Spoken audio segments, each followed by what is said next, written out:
Hey, this is Mark the Hammer Coleman, two-time UFC Hall of Famer, first ever UFC heavyweight champion.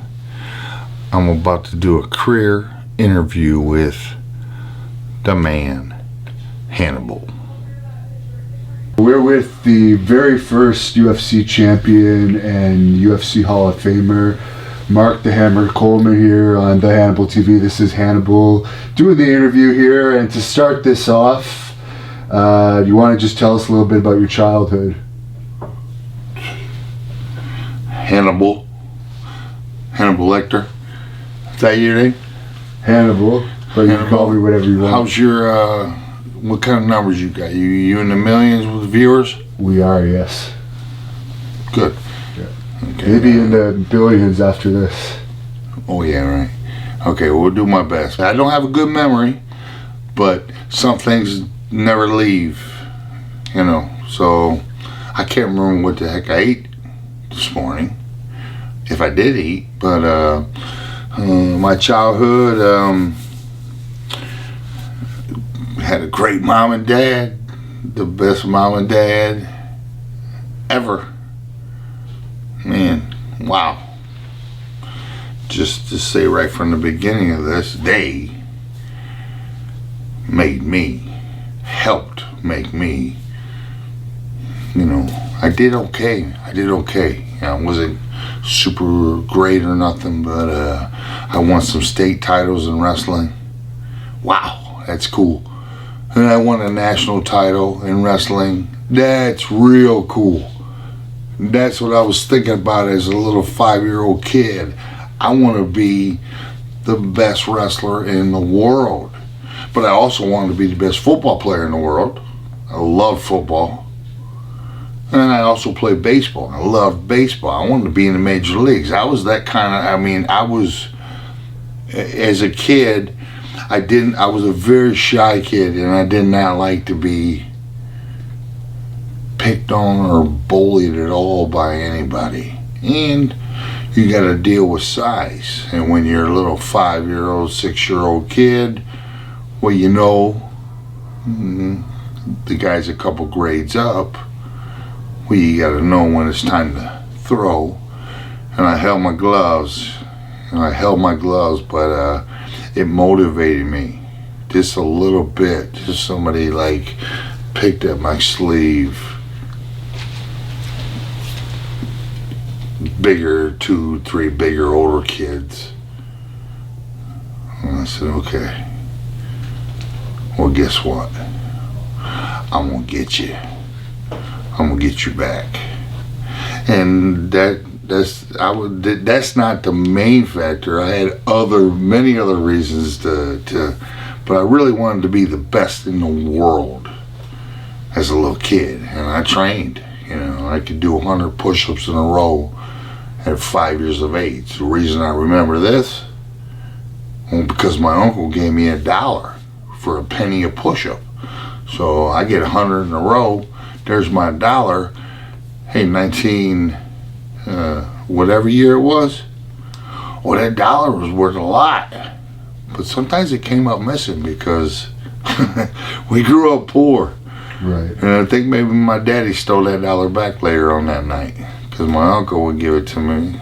And but no, I was on it. I wanted to be the best in the world, and I didn't like being picked on. I didn't want nobody to be able to come up and embarrass me if I happened to get lucky enough to find a beautiful girlfriend. Mm-hmm. I didn't want nobody to be able to embarrass me. So there was no MMA when I was a kid, but there was an MMA in my mind. I wanted to be the toughest man in the world. But at the same time, I wanted to be an Olympic champion.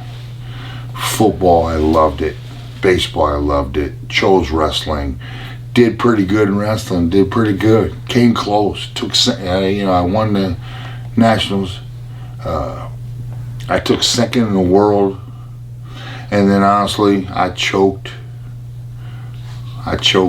big time at the Olympics. And at the time, that was my life. as a 5-year-old, I set that goal. Oh, I pouted like a little baby.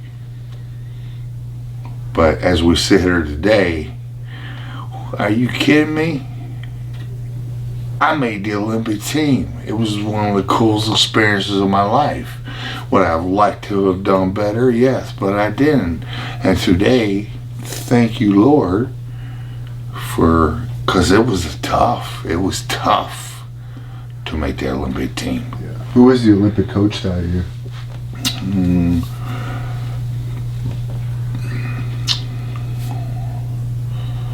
We had a few of them, but I'm pretty sure Bobby Douglas out of Iowa State. And that's why, I don't get my names and facts right, but I'm pretty sure Bobby Douglas. But I could be wrong. Right. It don't matter. I got to hang. I mean, as a kid, I got to hang out with Bobby Douglas. Dan Gable, Russ Helgeson. I got to be around a lot of good coaches. Yeah. And wow. Did you ever spar with Dan Gable in the amateur spar? Gable. Yeah. Dan Gable. I love you, Dan Gable. I mean, Iowa just dominated for 10 years. And, I really, it seems like somebody should have been able to beat him. But then all of a sudden, I made the Pan American game team in 1990.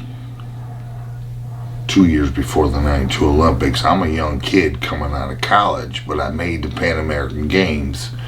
Well, the training camp was headlined by none other than the Dan Gable, who was my idol. I had many idols, many stars, but Dan Gable, hey man, it's close. Best ever. He's one or two. Leave a little room for somebody, but Dan Gable the best ever. But how does he get his guys so prepared mentally and physically to just push?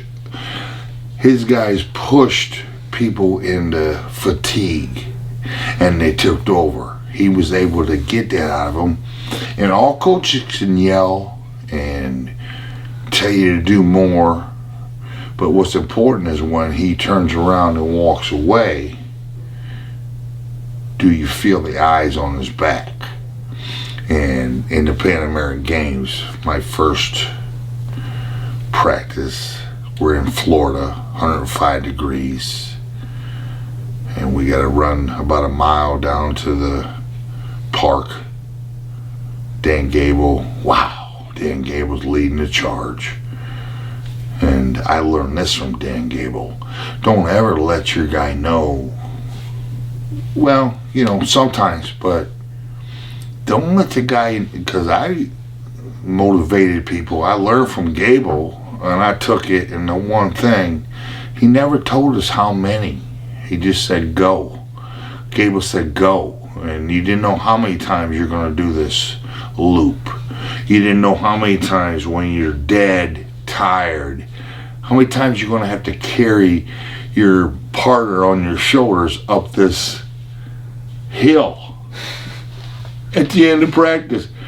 Didn't know. And I was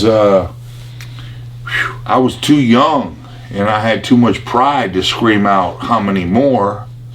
But thank God I had my teammate Chris Campbell on the team, 36-year-old guy. He was the oldest guy on the team. Finally, he looked over at Gable and said, how many more? He might have said a little something after that. And then Gable, that was all he was waiting for. Who and when is somebody going to ask me how many more? And wow, I'm glad Chris Campbell did, because I would have never did it. We might still be carrying people up them hills. But when Gable heard that, he said, one more, practice over. And well, that was in the morning. We got to go to the 5 o'clock practice. So I made it back to my hotel room. I laid in the bed, and I had never been through something that hard in my life. And we got 4 hours until we got to go do the real practice, the wrestling. If you can't wrestle, you can't fight. It's been proven. Everybody can wrestle. That's why there's not so many takedowns, and that's why ground and pound is become very selective, because it's so hard to take somebody down because everybody can wrestle. So now it's a stand-up game, big time. The only reason it's a stand-up game is because people know how to wrestle. If you don't know how to wrestle, it'll become a ground game very quick. But when both guys know how to wrestle, well, stand up. Love you, Connor McGreggor, but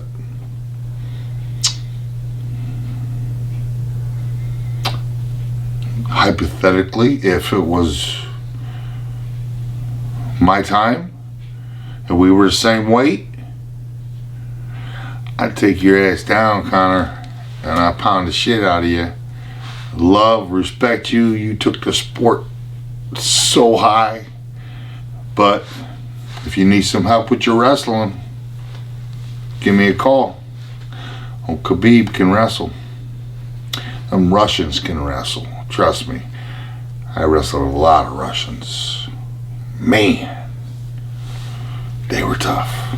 Tough. This because they were pushed so hard as kids. It was like military. It was USSR. Military soldiers, and they weeded out. Some kids went back home to their parents, and the good ones got coaching, teaching, and food. And we had to go out and wrestle these guys. Wow.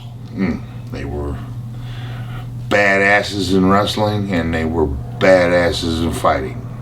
Top of my head, Igor Vovchanchin and the great Fedor. When Fedor was in his prime and focusing on fighting. Wow. Whew. He got me twice, but I'm saying I watched him get a lot of people. And it was so cool because he said, he said he grew up watching me, I'm old. He grew up watching me, and his style is gonna be my style, ground and pound. Only he took it to a new level, and when Fedor was in his prime, jeez, oh man, he smashed people. Yeah. He's still fighting, and he's still dangerous, very dangerous, because the punches he throws. You ask me my favorite combination, I don't have no favorite combination, but Fedor does, and that means he throws from every direction. And my second fight with him, he hit me like 6 times in like a 3-second span. He landed every one of them because I didn't see none of them coming. He could throw from all directions. I love him, but I don't know. They say this is the most dangerous part of your body as a fighter, this chin. It can, some have a super strong chin, and some chins, they say you'll lose your chin. I don't know if that's real or not, but it seems like it. Now, when did you first hear about MMA? Well, when I first hear about MMA, I'm sitting, living on college, living at Ohio State campus still with the Ohio State wrestlers. I just lost at the Olympics. That was 1992. And then, it just took everything out of me. I said, oh my goodness, I have 4 more years. I got 4 more years to come back and get my gold. But then all of a sudden, we ordered this pay-per-view. I think we had a little thing in the box that could skip the charges, right? Yeah. Back in the day, it was easy to do that. I never did it, though. Yeah. Your friends. Yeah, I didn't know how to do it. But anyways, holy crap, I watched UFC 1 with a group of wrestlers on a Saturday night. Oh my God. I was just so overwhelmed, so amazed. But at the same time, I thought about when I was a 5-year-old kid. This is what I wanted to do. But why did they wait till 1993 to create this sport? So, in the UFC 1 was some crazy stuff happened that night. You had mismatches, you had everybody from all over the place. Of course, Hoist Gracie won it. Love that guy. Wish I would have got to fight him with headbutts being legal. That would have helped out. But, Hoist Gracie wins UFC 1, and I'm sitting in the living room with my boys saying, that's my belt, and that's my money.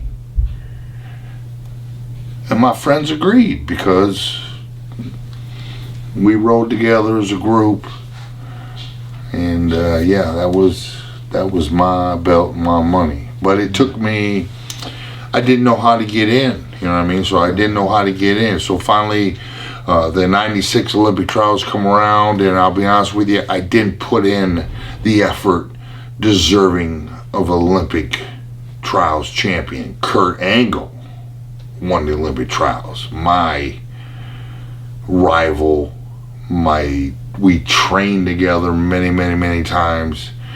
Well, I was the man in 1990, 1991, 1992. Well, Kurt Angle was on my tail, and he took my tail. Actually, Mark Kerr took my tail. After 92, Mark Kerr became the #1 wrestler in the United States, and he held that status for a couple years. I think he placed at the Worlds, but then Kurt Angle was right there sniffing his tail, and Mark Coleman was being a bum. You know, I should have been right in there, still beating these guys. But you know what? 26 years, I mean, since I was 5, I wanted to be the best. And then all of a sudden, I'm 26 years old. Okay, I shouldn't have been sad until I am now. Thank you, Lord. I made the Olympic team. I almost didn't even go to the opening ceremonies because I was so focused on winning these things.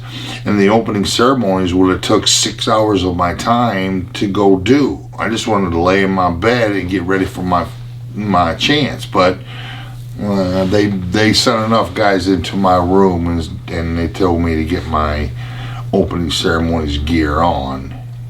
You're gone. The first 10 guys that came in, and I told them to beat it, but then they sent in the big boss, and I was frustrated. But now, holy shit, the opening ceremonies, that was one of the coolest things I've ever been through. I'm so glad I went. But it didn't cost me winning the Olympics, that's for sure. I flat out choked. I lost to 2 guys that I had beaten a year earlier, the South Korean and the German. And, well, it still comes down to 7th and 8th place. I still had to wrestle for 7th and 8th place. Not where I wanted to be, but I tell you what, 7th is a hell of a lot better than 8th. Yeah. So it's all cool now. But back then I was a young, crazy, feisty kid. But then the UFC pops up, and I was mesmerized. And that's it. That was me. I knew that was my call. And I think I said my calling before. Well, at the time it was my calling. I need to be in that cage. But how do you get in? At the time, they picked characters and different martial arts. Well, finally, after I lost at the 96 Olympic trials, I was approached by a guy that had worked his way in with the UFC big shots, And he said, I have a spot in UFC 10. He said, I have a spot. He took me into a room and he introduced himself, and he told me he's got a spot. But now he's got to pick between me, Mark Kerr, and Tom Erickson. Mm-hmm. I love all those guys, but you know what? I looked at I'll say Rich. We'll call him Richard. I looked at Richard and I said, listen, I will beat the fuck out of Mark Kerr and Tom Erickson, and I will beat the hell out of everybody in UFC 10. Don Frye was the defending champion. I said, I'll beat Don Frye's ass. And I said, let me see that contract. Let me sign that contract. Well, don't you need to take it and see your attorneys? I said, no, I'm sure Mark Kerr and Tom Erickson do. But I said, I don't care what this contract says. All I cared about is I need it in now. Because UFC was, I've been following it, and they were about to get booted entirely. I needed it now to make my statement. And I think I made a statement, UFC 10. Right. And then I followed it up with UFC 11. And I fought Dan to beat Severn, UFC 10 for the first ever UFC heavyweight title. We were in New York, Buffalo, New York, all ready to go for the world heavyweight title. And all of a sudden at 8 o'clock Friday night, the UFC called us all into the room and said, go pack your bags. We're flying to Alabama, because the New York committee, they won out. It was over. The show is not going to happen in New York tomorrow night. I just needed to get in that cage. I didn't care if it was in New York or if it was in Ottawa. Is that in Canada? Ottawa? Yeah, that's actually where I'm from, actually. Do they still have a hockey team there? Yeah, they do. Hannibal? Yeah. Ottawa Senators. Hannity? Hannibal, yeah. You know Hannity from Fox? Yeah. I know you like him.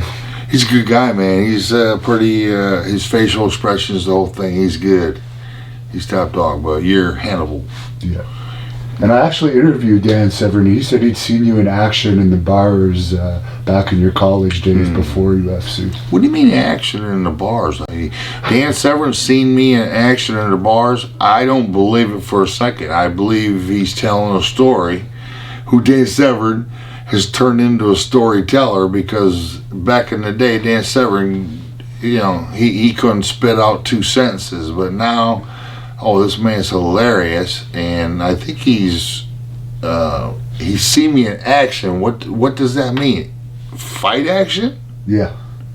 I never got in a fight in no bar. Maybe you don't remember.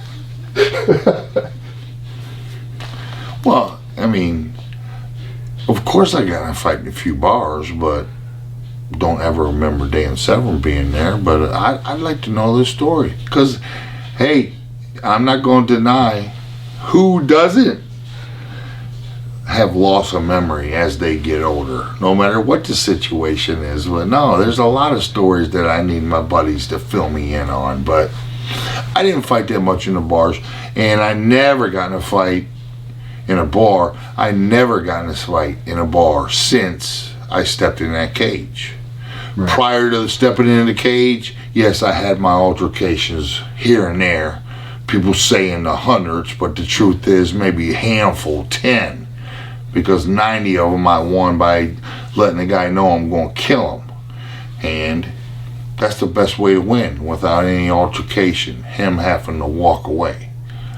But I did get into, but they didn't last long. You know what I mean? They did not last long. All of a sudden I went from a bar fight, and they say, Dan Severn says, Jeff Blatnick, God bless him, rest in peace, my good friend. He said that he's been known to be pretty good on the streets. Well, it's good hype.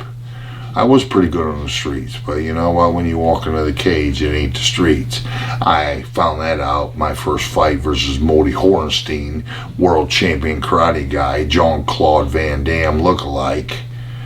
And I hope like hell I get this guy on the ground, because that's what it's all about. Wrestlers, we always thought we were the toughest guys in the world, but we had no way to prove it. And now all of a sudden, people actually said, martial art, what is wrestling? It's not a martial art. A lot of people said that. Are you kidding me? I think it's the oldest martial art out there. And I told people, either learn how to wrestle or get used to what you just saw. You know, and back then I hadn't done any interviews, so certainly I was very shy. I'm Mark Coleman.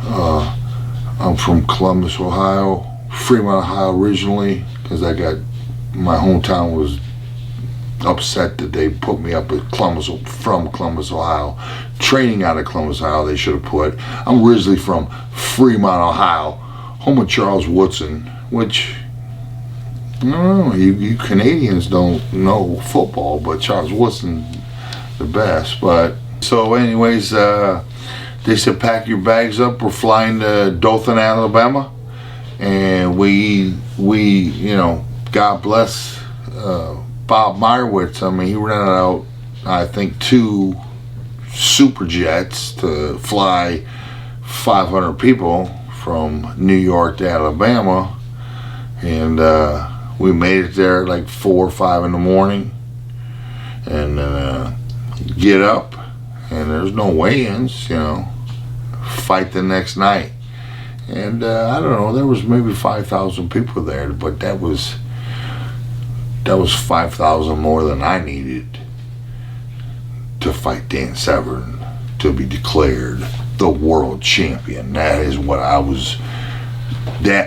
wanted as a kid, to be the best in the world at something. And I hadn't achieved it yet. Wrestling, I came close, took second.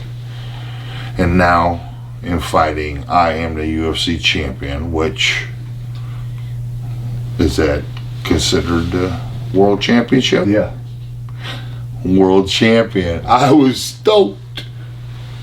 I was stoked when I beat down Frye, toughest guy I ever fought in my life. I would have had to kill him before he quit. And I couldn't believe what I was into. This is the 3rd fight of the night. I hadn't been hit one time that I know of. I know my hands were killing me. And I got down Frye down there at a 10-minute mark. And Big John asked him, how you doing, Don? He says, I'm fine. Even though his eyes were closed shut, he opened up a little bit and said, I'm fine. I said, what have I got myself into here? So I had to continue. They didn't stop fights back then. Don Frye was never going to tap. Yeah. And they did not stop fights, and he was still defending himself. Yeah. And I was exhausted. But I got to finish this somehow. And finally, his hands lowered enough that Big John pulled me off. And I still didn't know if I won, because I said, is it over? And Big John looked at me and told me to go to my corner. I'm like, what the heck? And then finally I seen Big John doing the wave off sign. And I always give praise to the Lord. Thank you, buddy, because that was... But I was exhausted, and it was so hot in there. And I had a lot of my fans come swarm around me in the cage. They swarmed the cage, and the heat went from 110 or 100. It went from 100 up to 115, and literally I was going to pass out. And I looked at my coach and said, please, you know, and whew. But then when I did finally get my breath under control, wow, you know, I'm the fucking champ.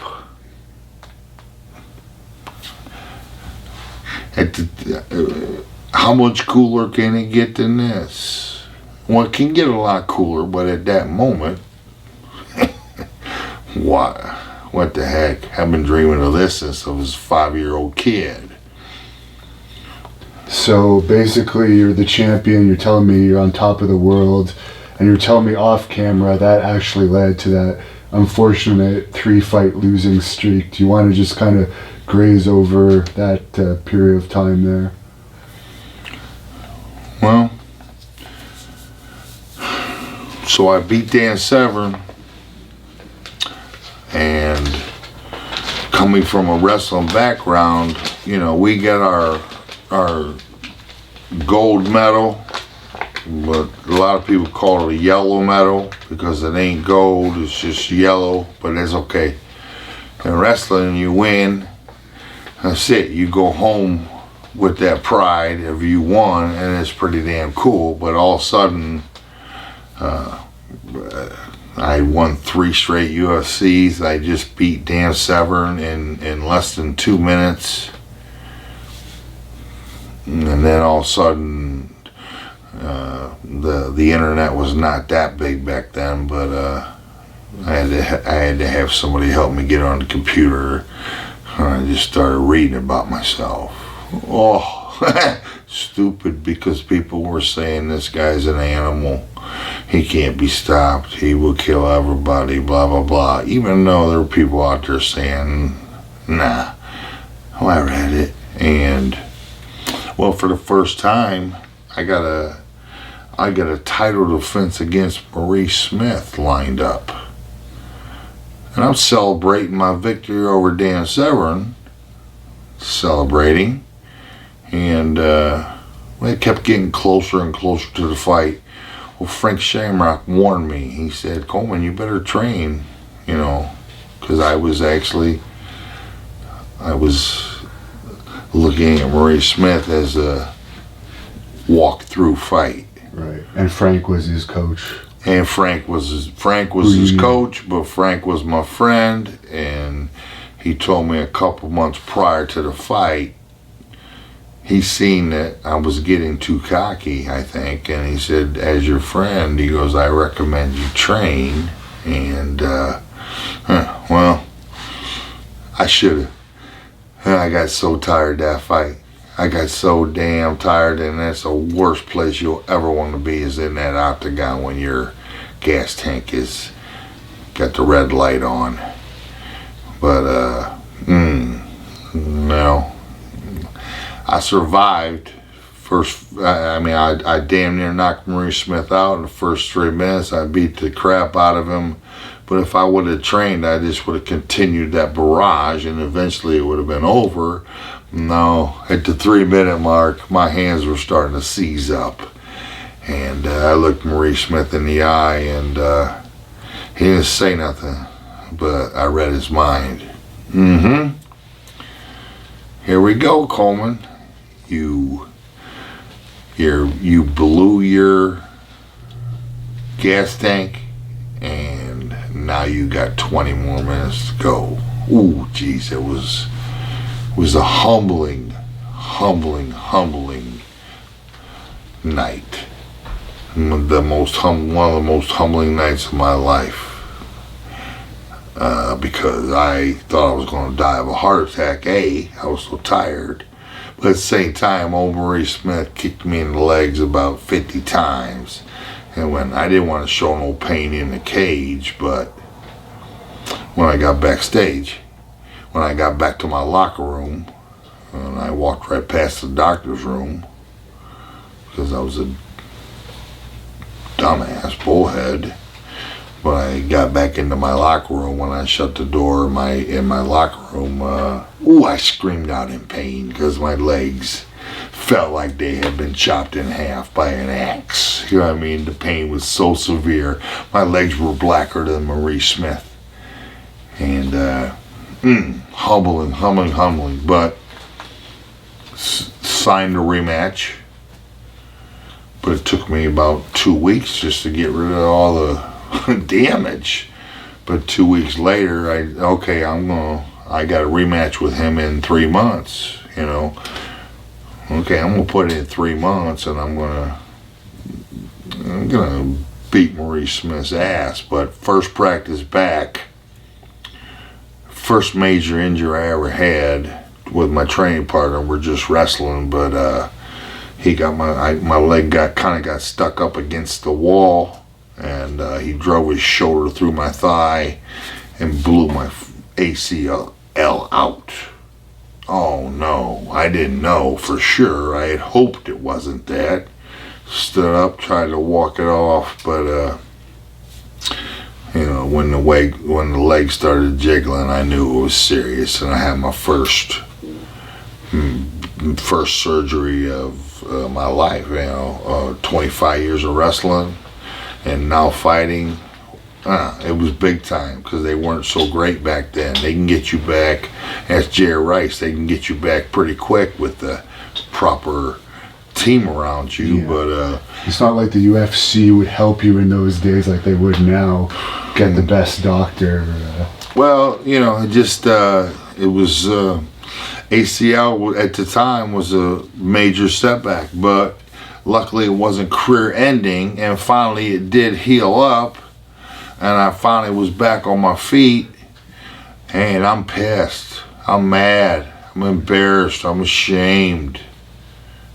Humiliated by Maurice Smith. So now they're going to bring me back, and well, then I had the rematch lined up and tore the ACL, so that fight's off. Rehab the ACL. Okay, they're going to bring the Hammer back. Randy Couture was supposed to be my fight back. Ooh, in hindsight, that would have been super tough. But he separated his ribs, and then the final 2 weeks, they went through 6 names with me. They called me 6 times, changed names.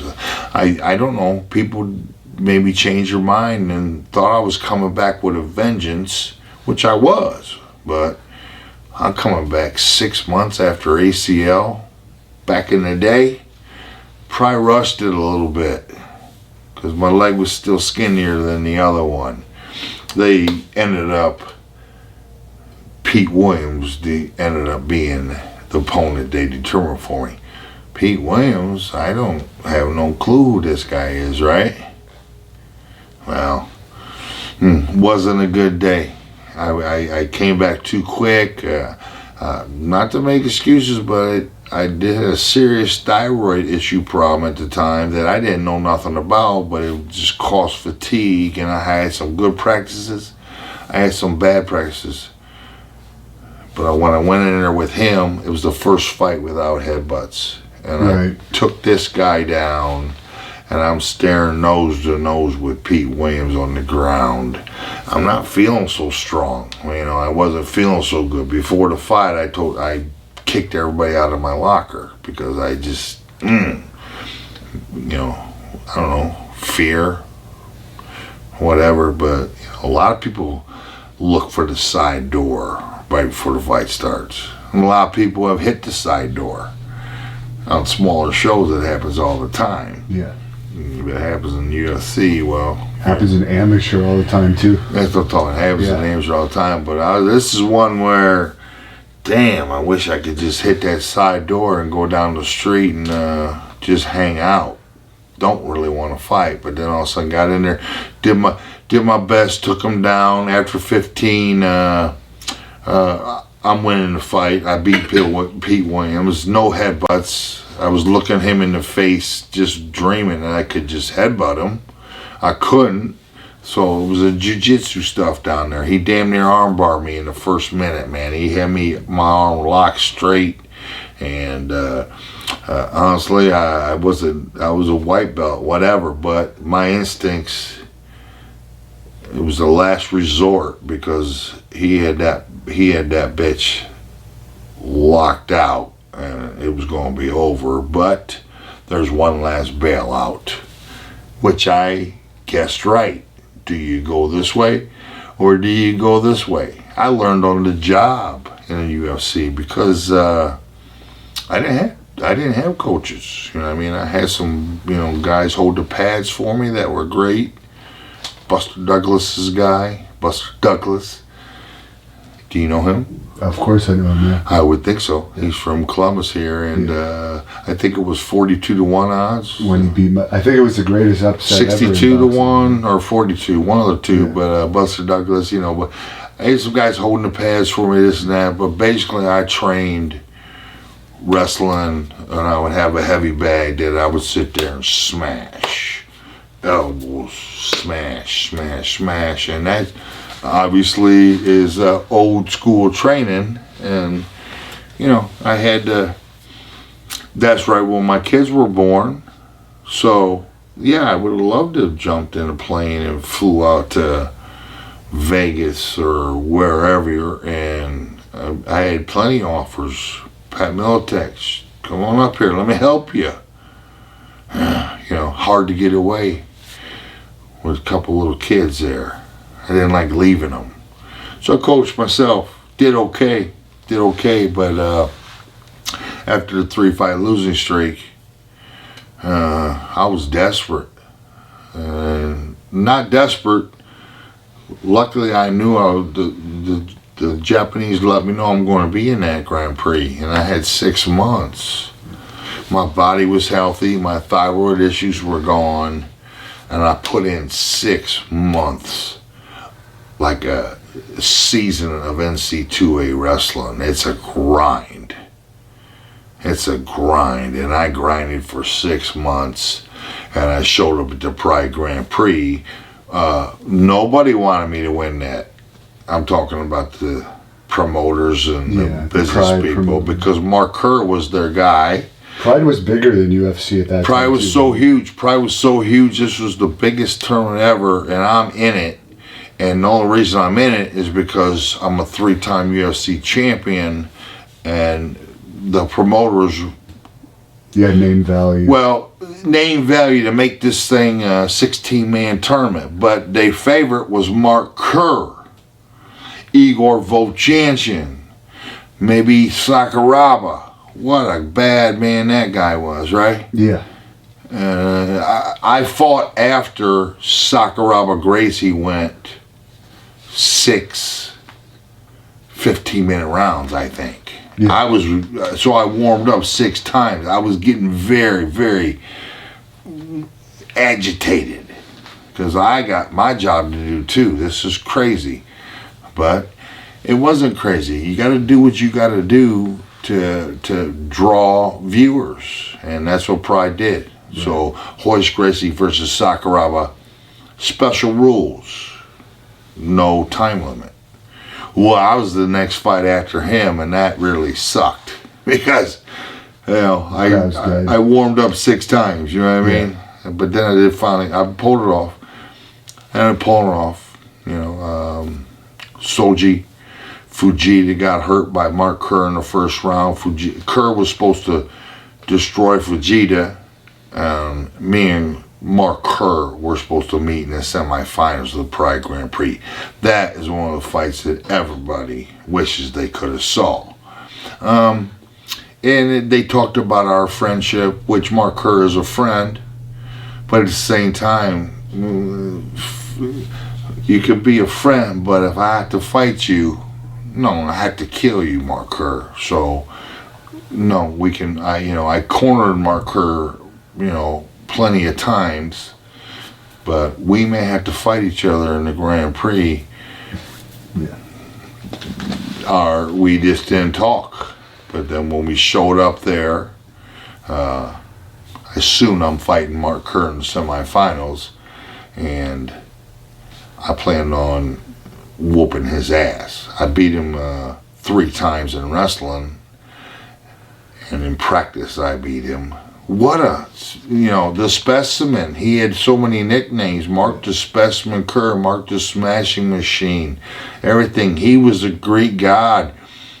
That's why... There's a documentary about him, right? You're in it. That's why the Japanese loved him. Yeah. The documentary, yes. Obviously I became a big part of that thing, and it wasn't planned on going that way. When the people produced that movie, they planned on filming Mark Kerr training, this and that, and then winning the Pride Grand Prix. Well, no, unfortunately, Mark Kerr opened himself up to the cameras, and he made this documentary a must-see. I recommend it to anybody, not because I'm in it.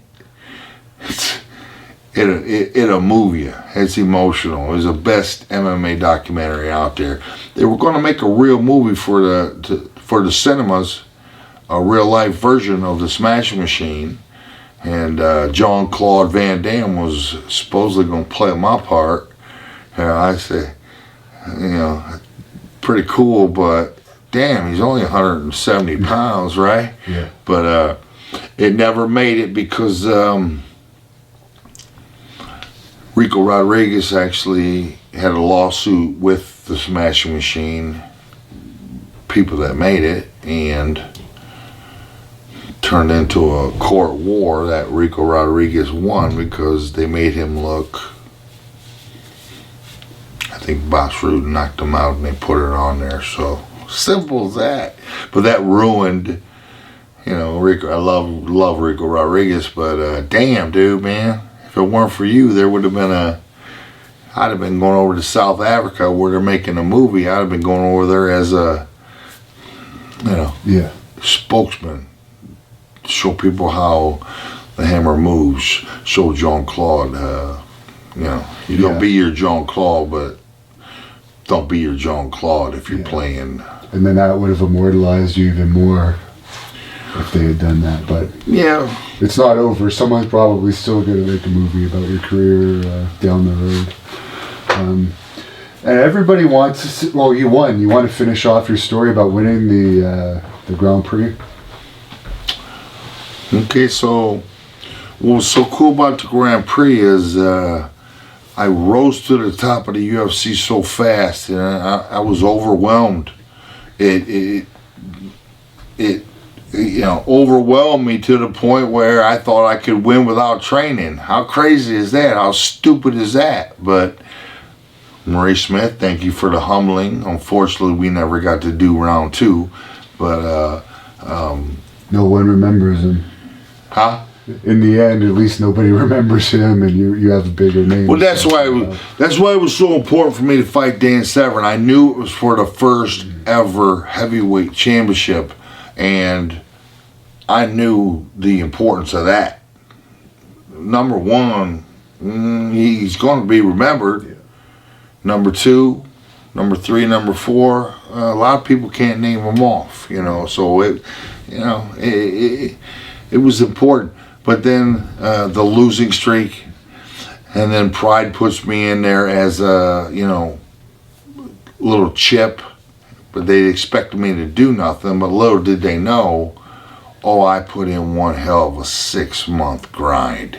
Before that Pride Grand Prix, I put in 6 months of every day grinding like I was going for the national championship at Ohio State. That's one of the hardest things to do. Win a national title, win the Olympics. They're both similar, but that's what I did. And by the time I got to the Grand Prix, I had been counted out for the dead by everybody. Well, you like to prove people wrong, and that's what I wanted to do.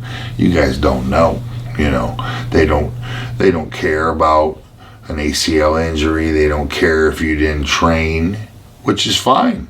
They shouldn't. That's your own fault. It's my own fault I didn't train for Marie Smith.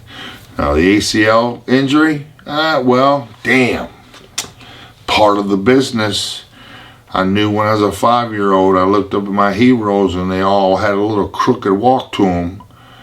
And I said, I want to have a crooked walk to me, because if you ain't walking crooked, you probably got your ass beat. You probably sucked, because to wrestling, to be a champion, state, national, Olympic, world, you got to fight some serious positions that can do damage to your body. And, it's where I'm at right now. But I plan on being here. I'm not complaining.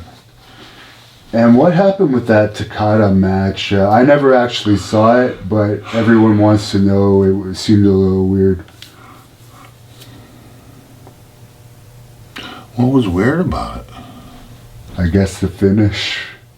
It was a pretty weird finish, wasn't it? Damn. That's why I needed to work on my jiu-jitsu. Because that finish should have never happened. And I guess he also ended up being the booker of Hustle, who you wrestled for. Also. Yeah. How did you find pro wrestling? Well, I won the Pride Grand Prix. I won the Pride Grand Prix, which they did not want me to be their champion. They did not think I had anything to carry this organization. They did not want me to win. I win it, and I go into negotiations, and these guys, they offer me the same pay as I was getting before I won the Pride Grand Prix. Well, I'm the champ. I want paid. Come on down. Come on down, chica. Double chica. Huh? Come over here. What do you think? Could she be the next? We're talking maybe give me 10 years. I need about 10 years. She's 4. I need about 13 years. When she's 18, that is the next. I don't know what weight, straw weight. It don't freaking matter. She's just killer. Are you training any fighter? Are you training any fighters? Is she cool or what? She is cool. Yeah, she's an athlete. Man. She's just she is so amazing. She can, Unfortunately, okay, I had my oldest daughter that did gymnastics. Well, I mean, it consumes your life. At 7 years of age, it reminds me of a 5-year-old. At 7 years of age, they are at the gym room for 5 hours a day. 4 days a week. And it's good for fighting. Didn't George St. Pierre do gymnastics? Oh, no. Mark Schultz. Yeah. You don't know Mark Schultz, but he's the Fox catcher guy. Yeah. The Fox catcher guy. Yeah. No, he was a great gymnast.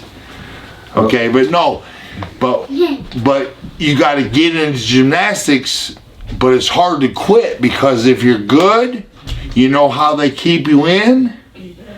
No. They give awards to in 17th place, and this little chick gets her ribbon. No, man. They're just taking your money. It's good for you, but I don't know. These girls up here, it's very quick. They find out who is going to be a champion or not. My daughter, level 10, national bar champion. Wow. It was cool when the Lord don't give wrestlers boys. Is there anything else you want to show over before we get back into the interview? Get this stuff, because this stuff is real, Get over, Sky. I got to ask you a question. Come here. Yeah. Push the button. Come here. Yeah. Come here. These guys want to hear something. Come here. Who came up with your nickname, The Hammer, by the way? We can talk about that. Okay. But if you want to go into how I got into the sport, well, actually, 1996, I've already talked about it. Well, the Olympic trials, a dude shows up there. A dude who is, he's I don't know, he's a con artist, but he watched the UFC, and I didn't know this. We filming? Yeah. Yeah, we're filming. What did you just say? You told me to film. Uh-oh. What? I didn't say nothing. Yes, you did. What? Yes, you did. What? I say a bad word? What do I need? Soup. What do I need in my mouth? Soup. Why? What's that do?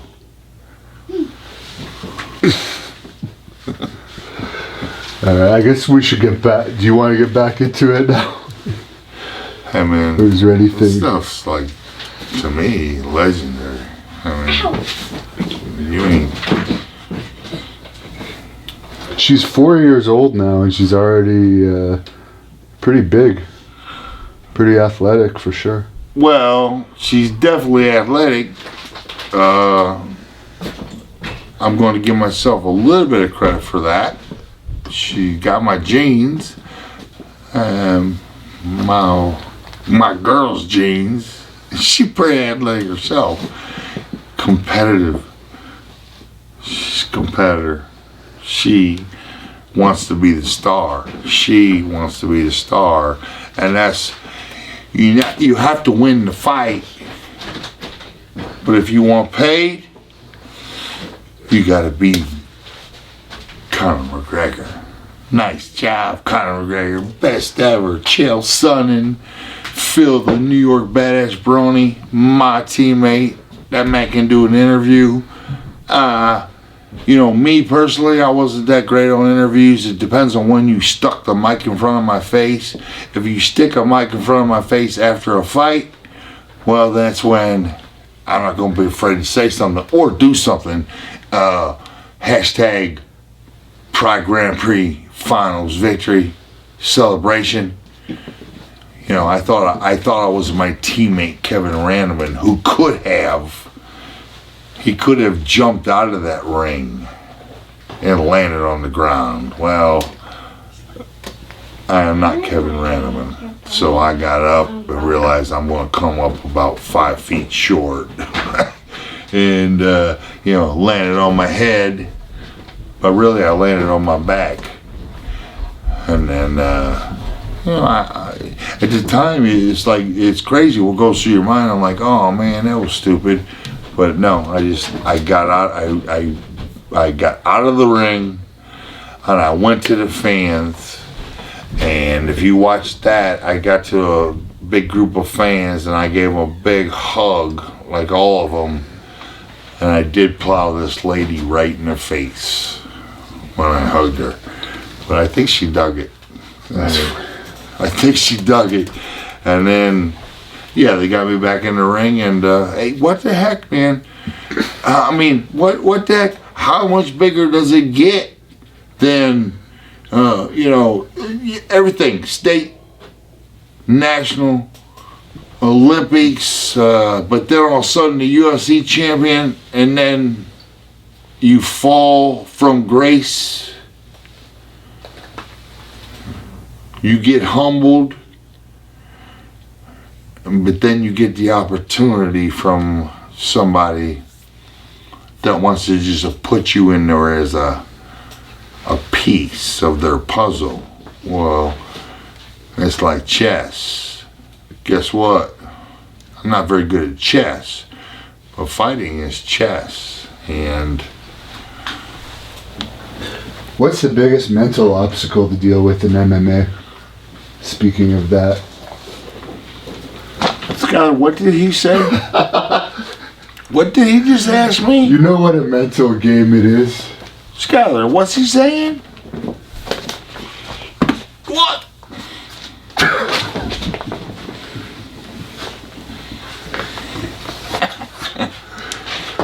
Look at that. That is my smirk I taught her. Because, I don't, right there. Here, watch this. Watch it. Come here. Let's give him a smirk. Sit on my lap. We're gonna put our thumb up. We're gonna put our fist up and give him a smirk. Show me your smirk. Look at that. Mm-hmm. The next Ronda Rousey, with a longer career at the top. Gotcha. What you gonna do now? What you gonna do now? What you gonna do now? Oh. Did you do that?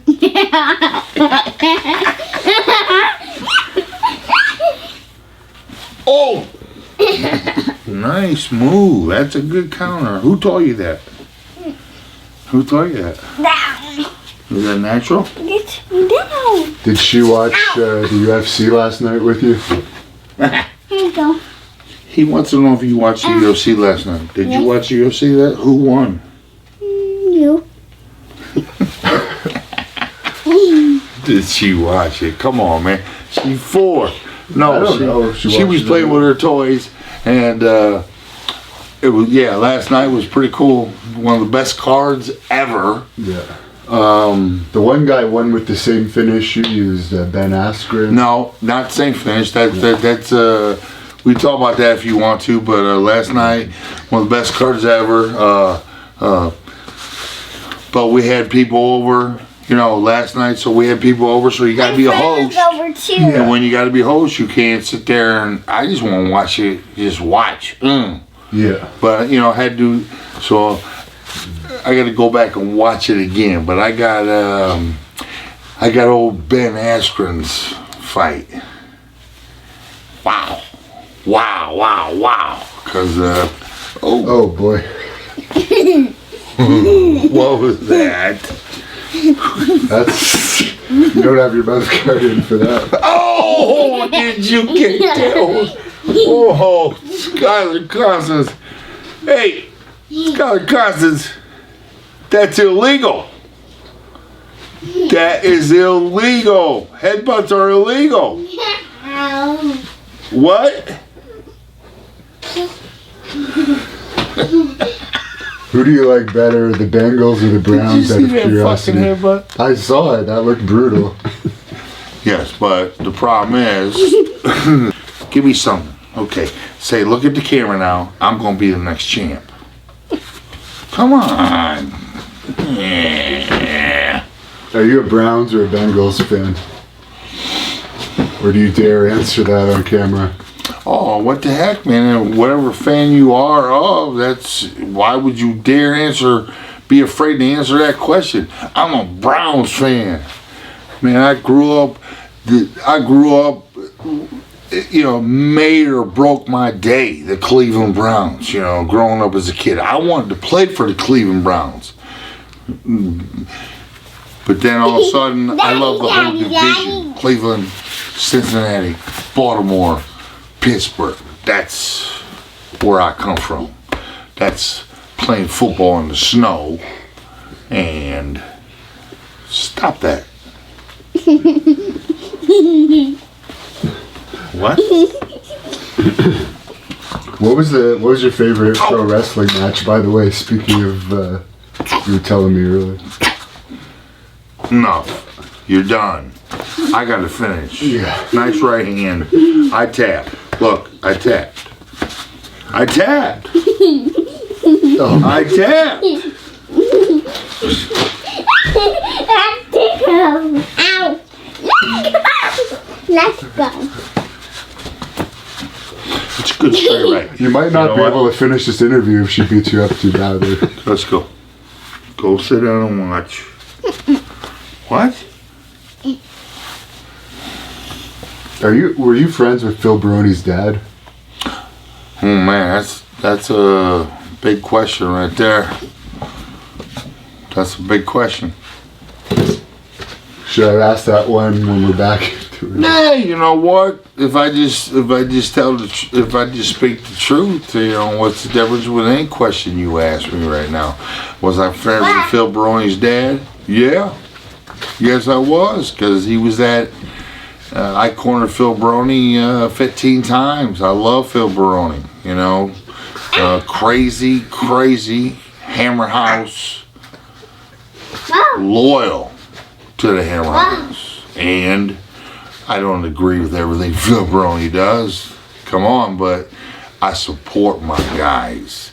And the Hammer House, we were tight. We were a team. I didn't necessarily yell out instructions on how to win this fight. When the fight starts, the game plan most of the time, back in my day, the game plan was out the door, and now it's survival. And my guys liked having me in the corner because you know what? They knew I had their back. I had their back because it ain't just about the fight. A lot of times, stuff happens after a fight, right? Yeah. So they liked having me in their corner because it made them confident. Because we went into Brazil a few times.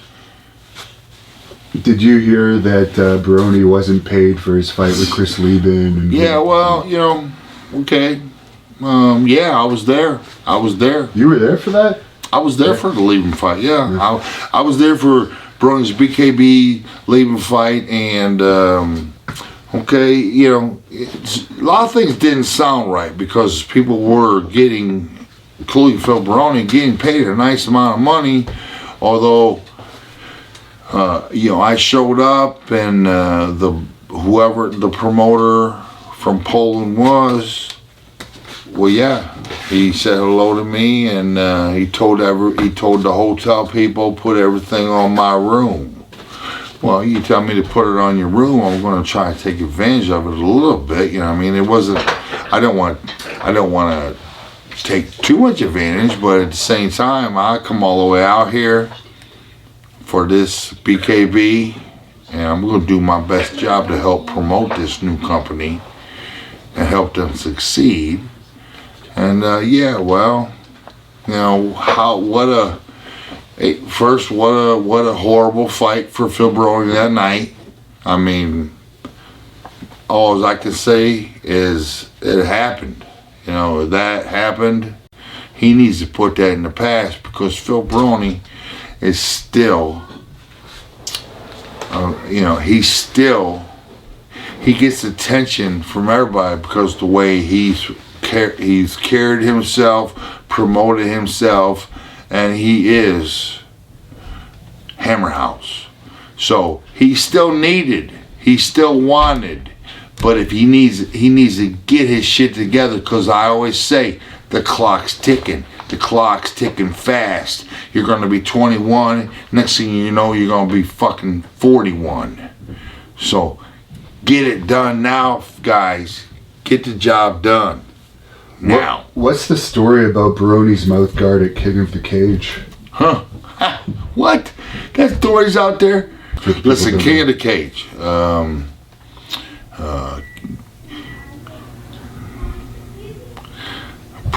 Phil Baroni calls me up, you know, a night before it's going to happen, and he asks me if I'm going to make it. Well, is the King of the Cage going to fly me in? Because I'm not just going to book a... I mean, I got loyalty to people, but no. My wife and kids and everything around here, I can't just jump on a plane and fly to California and corner you for 3 days, you know. But it worked out. Somehow it worked out, and my guy needed me, but and I always would be there for him, but I'm not paying for it. I'm not paying for it, and to be honest with you, I want paid. I don't want to be in your corner because some people say I'm the worst cornerman in the business. Well, for some reason, you know, my guys keep calling me back. They want me in that corner. And okay, so Phil Baroni, I show up the day of the fight, and he's a mess. Not a mess, he's just fight day, man. It's fight day. Some people handle it in different ways. Well, Phil Baroni handles it in his way, and well, we got to fix this mouthpiece. You know, we had to redo it 20 times. We kept ordering room service up, 2 bottles of hot water. Got the mouthpiece. He forgot his mouthpiece, so it was a backup mouthpiece. You know, sometimes fighters they look for things to distract them from what's really going to happen, but then finally we get the mouthpiece together and it's time to go out, and Brony's fighting in Stockton, California, and the guy he's fighting, I'm sorry, I can't remember his name, but fan favorite. We're in enemy territory. Hammerhouse, me and my guys, Hammerhouse, we didn't turn down fights. We never turned down fights, and we always went into enemy territory. And but before that fight, damn, Phil Baroni hands me his mouthpiece right before the fight's gonna start. They're gonna introduce him. He hands it to me. I put it in my front little pocket here, Actually, not a pocket, just my front little whatever. And next thing you know, somehow that thing got bumped on a cage or something and fell out. And Brian looks for me, asking for his mouthpiece. And, oh, jeez, wow. Yeah, he didn't have some kind words for me. He did not have very many kind words for me. Basically, he said, I can't believe I gave you that mouthpiece. And at this time, it's crunch time. I looked at the promoter and said, look, we don't have a mouthpiece. You got a backup? They brought a backup in. I handed it to Phil Baroni. And mouthpiece is very important to Phil Baroni. Very important to everybody. But he turned around and actually he says that maybe probably helped him win that fight, because he didn't want the mouthpiece and he went straight across the ring and he plowed this dude with the right hand, and then he ground and pounded him until the fight stopped. And then afterwards it was pretty interesting as well. A lot of stuff thrown, not my direction, because I get along with anybody. But now Phil Baroni, New York badass, you're gonna have some haters, but they just don't know they love you. Haters don't know they love you. Ben Askren, shout out to him. Wow, that was nuts and guts wrestling right there, man. He was pummeled. Am I right on that? Ben Askren, you took a beating. And most people would have been finished by far. But Ben Askren is a true wrestler. The Funk Master. You better work on your stand-up. But I tell you what, like you said, when you got on top of him, nice choke. They say it was a Dan Severn choke, and you know good as well as I do, completely different. Your choke was completely different than my Dan Severn choke. That was a neck crank. What Ben Askren had on last night, Robbie Lawler, I don't know what you call that, but it was tight. And controversial, love Robbie Lawler. I've known him since he was 18, but really, maybe quick stop, maybe not a quick stop, who knows. Ben Askren was never letting go of that choke. That boy's a monster when he gets on your back. Nice job, Ben Askren. We wrestled a lot alike. Somewhat alike. You're about to get into your wrestling career. You started in Hustle, I guess. You're pro wrestling, sorry, not amateur, not to be confused. My pro wrestling career started, I won the Grand Prix. Well, actually, I was trying to get into the WWF or the WWE, whichever it was called back then. They brought Shamrock in. He did a great job. They brought the other company brought Tank Abbott in. Tank, your gimmick didn't work, but he got paid well. He got paid very well, but he never even had to go to work because. And then Dan Severn, love you to death, but I was next in line. I was after them four guys. I became the big UFC champion, and I wanted to pro wrestle. But the WWE had kind of had their questions about these UFC fighters. And they heard stories that I might be difficult to deal with, so I didn't get my chance in the WWE, which I think I would have succeeded. But over in Pride, they started Pride.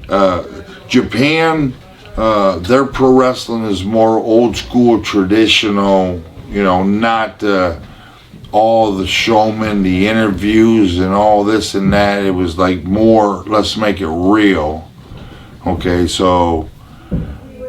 Well, I win the Pride Grand Prix, and Pride offers me no bonus, no raise, no nothing. And my negotiating guy just decided we're going to wait till they come up. I want more money. I just won the Pride Grand Prix. I think I want more money. But then my break came when Pride teamed up with, I think, the NWA, big organization in Japan. And they asked me if I could pro wrestle. And I said, well, yeah, I think so. And I'm going to be the main event in NWA versus Yuji Nagata, superstar over there in Japan. And they flew me in 10 days before the show. I thought I was going to have a 10-day cramming learning session. No, these guys, Yuji Nagata didn't show up into Tokyo until the night before the wrestling match. And we met. We discussed it a little bit, and then basically in front of 30,000 people, my first pro wrestling match, I think it lasted over 20 minutes with Yuji Nagata, and wow, that was cool. That was cool, and I was concerned about if I'm going to be able to. You can always keep learning. Luckily, I had an American, Steve Carino, over there, and he warned me. He said, look, when you guys are locked up, they might whisper in your ear, but don't listen. Stay strong. And I was there as Mark Coleman, the Pride Grand Prix champion and the Olympic wrestler. Well, I don't give much. In pro wrestling, you have to give and take, but I'm not going to give much. And it was so cool. And then they took us out to eat afterwards, and I ate a lot of sushi. They even brought out some whale meat. Sorry, but I had to eat it. Wow, whale meat's good. And what brought you back into MMA? You were doing pretty well in wrestling. I guess in Japan it's owned by the same owners as Pride.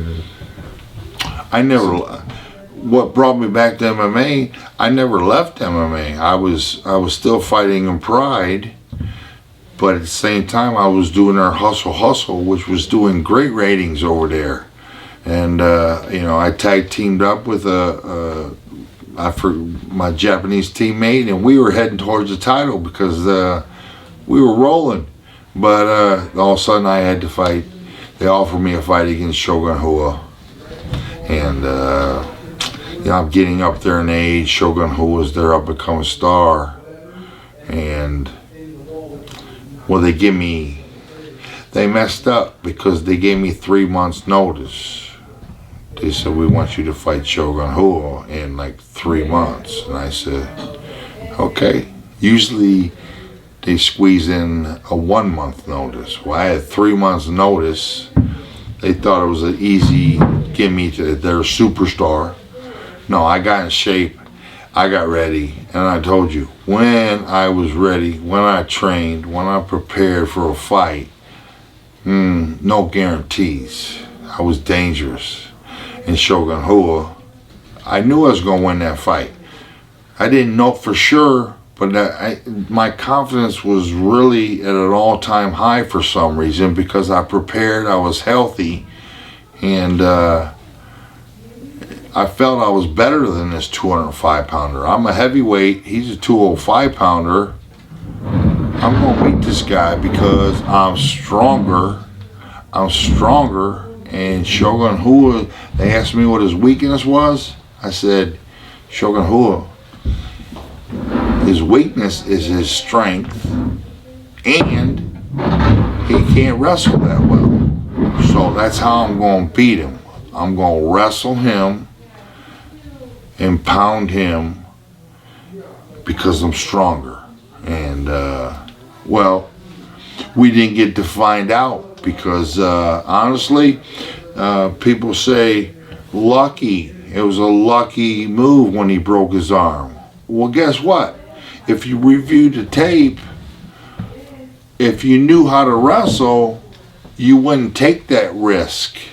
and post your arm like he did. It's a risk because it could go the wrong way, which it did. He should have just conceded the takedown to me and then did his jiu-jitsu on me, but he posted. It went the wrong way. I didn't know it went the wrong way. So I continued fighting. But I knew before the fight I was going to beat him, and I knew afterwards I was going to look over into the corner of the shooter box. Love you all. Rafael Cordillera. Hope I said it right. All you guys. But I knew our friendship was going to take a big hit that night, because we were good friends. We locker room together many shows, but now I had to fight one of them, and I knew the friendship was going to take a hit, and because I was going to beat him, and I knew all I had to do was look over that direction, and that's what happened. And afterwards, wow, I'm going to be honest with you, I had Phil Baroni and my dad in my corner.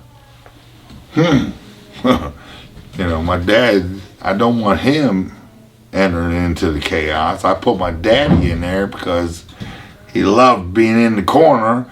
Baroni is a badass, but I wouldn't mind having the monster and Wes Sins with me, because when this shit broke out afterwards, whew, yeah, the Brazilians were coming. They were coming at the hammer. But they didn't get to me. And then Baroni did one hell of a job of cornering me, and he took Wanderlei Silva down. And then you got the, hey, Wanderlei Silva was trying to knock my head off. Luckily, he got tripped up before he got to me. But then 20 seconds later, Wanderlei Silva was laying beneath me, and I had the opportunity to put my heel through his face. Okay, well, not my style. Not my style. You know, I did put it on his neck just for the fun of it, but I could have smashed him in the face. But now, hopefully, Wanderlei Silva, we did a chic razor commercial together, this and that. I think we have peace because we respect each other, and I made my peace with everybody. I don't really, there's no fighter out there that I really have any animosity towards. I love and respect them all. If you want to talk about, what do you think about Tank Abbott? Tank Abbott? What that? Tank Abbott, UFC 10. UFC 10, my first fight, Friday night. I go down to the lobby. I go into the bar/restaurant. I know I was not drinking, but I sit down and I'm just, wow, tomorrow night I'm getting in that cage and it's on. I've been talking for 30 years that I'm the toughest man in the world. Well, now I gotta prove it tomorrow. Well, in walks Tank Abbott. Tank Abbott walks in and sits down beside me. And, well, you know, he had respect for me because he knew wrestling. Tank Abbott knew wrestling. He talked a big game and he was a tough, bad motherfucker, but he had respect for me and I had respect right back for him. But he knew Olympic wrestler is a dangerous weapon at this stage of the game. Honestly, it was ahead of the game. Wrestling was ahead of the game. Jiu-jitsu came in there. It was ahead of the game. Nobody knew what it was. But then the big wrestlers came in there and we showed you, in my opinion, you sure as hell better know how to wrestle if you want to ever step in an octagon. Of course you need to know how to do everything else. and you have to train your ass off and be in the greatest shape of your life. But if you can't wrestle, you can't fight. And that's what I came up on, wrestling. It gave me confidence. It gave me energy. It made me feel like somebody. And then I took that and put it in a cage. And as you can see, how many champions we got that started out as very, very good wrestlers. And they're athletic enough. We're getting the respect we deserve now. Wrestlers don't bully. And a wrestler is such an athletic person, he can easily learn the jiu-jitsu, and he can easily learn the stand-up game, the good ones. We're talking about the best here. And wrestling is the best base to have. I think the fastest growing sport in the world right now, is women's wrestling. And right behind it would be MMA, of course, but women's wrestling is the big one. Men's wrestling took a hell of a boost, put us back on the map. We were almost eliminated from the Olympics. It was devastating to the world because in a lot of countries, wrestling is the same as soccer. You wrestle, you play soccer because there's no expenses. You don't need nothing to wrestle except a singlet and some shoes, which some people don't even have shoes. In soccer, you don't need shit. You just need a ball and some space. And if you don't have a ball, well, they made balls out of socks. That's why the Brazilians and all the other countries play soccer and jiu-jitsu. And Tank told me a story about a cocktail party fight that you Cocktail party fight? Okay. Tank has his version. I have my version. And Big John McCarthy, I didn't even know he was there, but he has his version. But it was after UFC. I just won UFC 11. UFC 12, I had one of my guys fighting in it. Royce Alger. He lost. I was devastated. I didn't think, us wrestlers, we really believed we were the baddest men on the planet, and me, Random, and a lot of my other friends, we just thought we was going to swoop this shit up. But then old Royce Alger ran into a quick armbar by Ensign Inoue, and wow, lights open, Coleman. But and then afterwards, the after fight party, I'm just hanging out there, not happy. I should really just get over it. It happened and get over it. But and all of a sudden Tank Abbott came in, and my version is he came in and had a bloody nose, and all the Brazilians came in. Waleed Ismail, the great Carlos Gracie Sr. or Jr., whichever one it was. He passed away here recently. Loved him to death, man. Loved that guy. He loved me. He came in. Waleed Ismail, crazy Waleed Ismail, the eyes.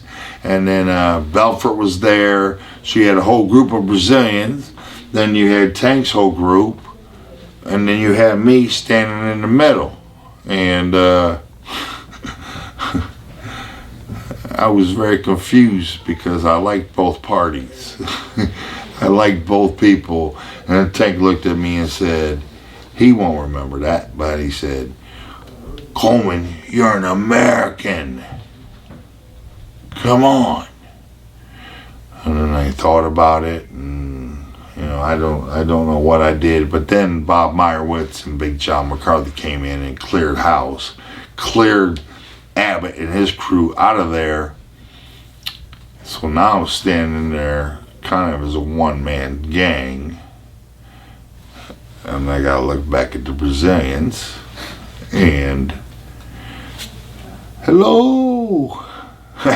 I love you guys.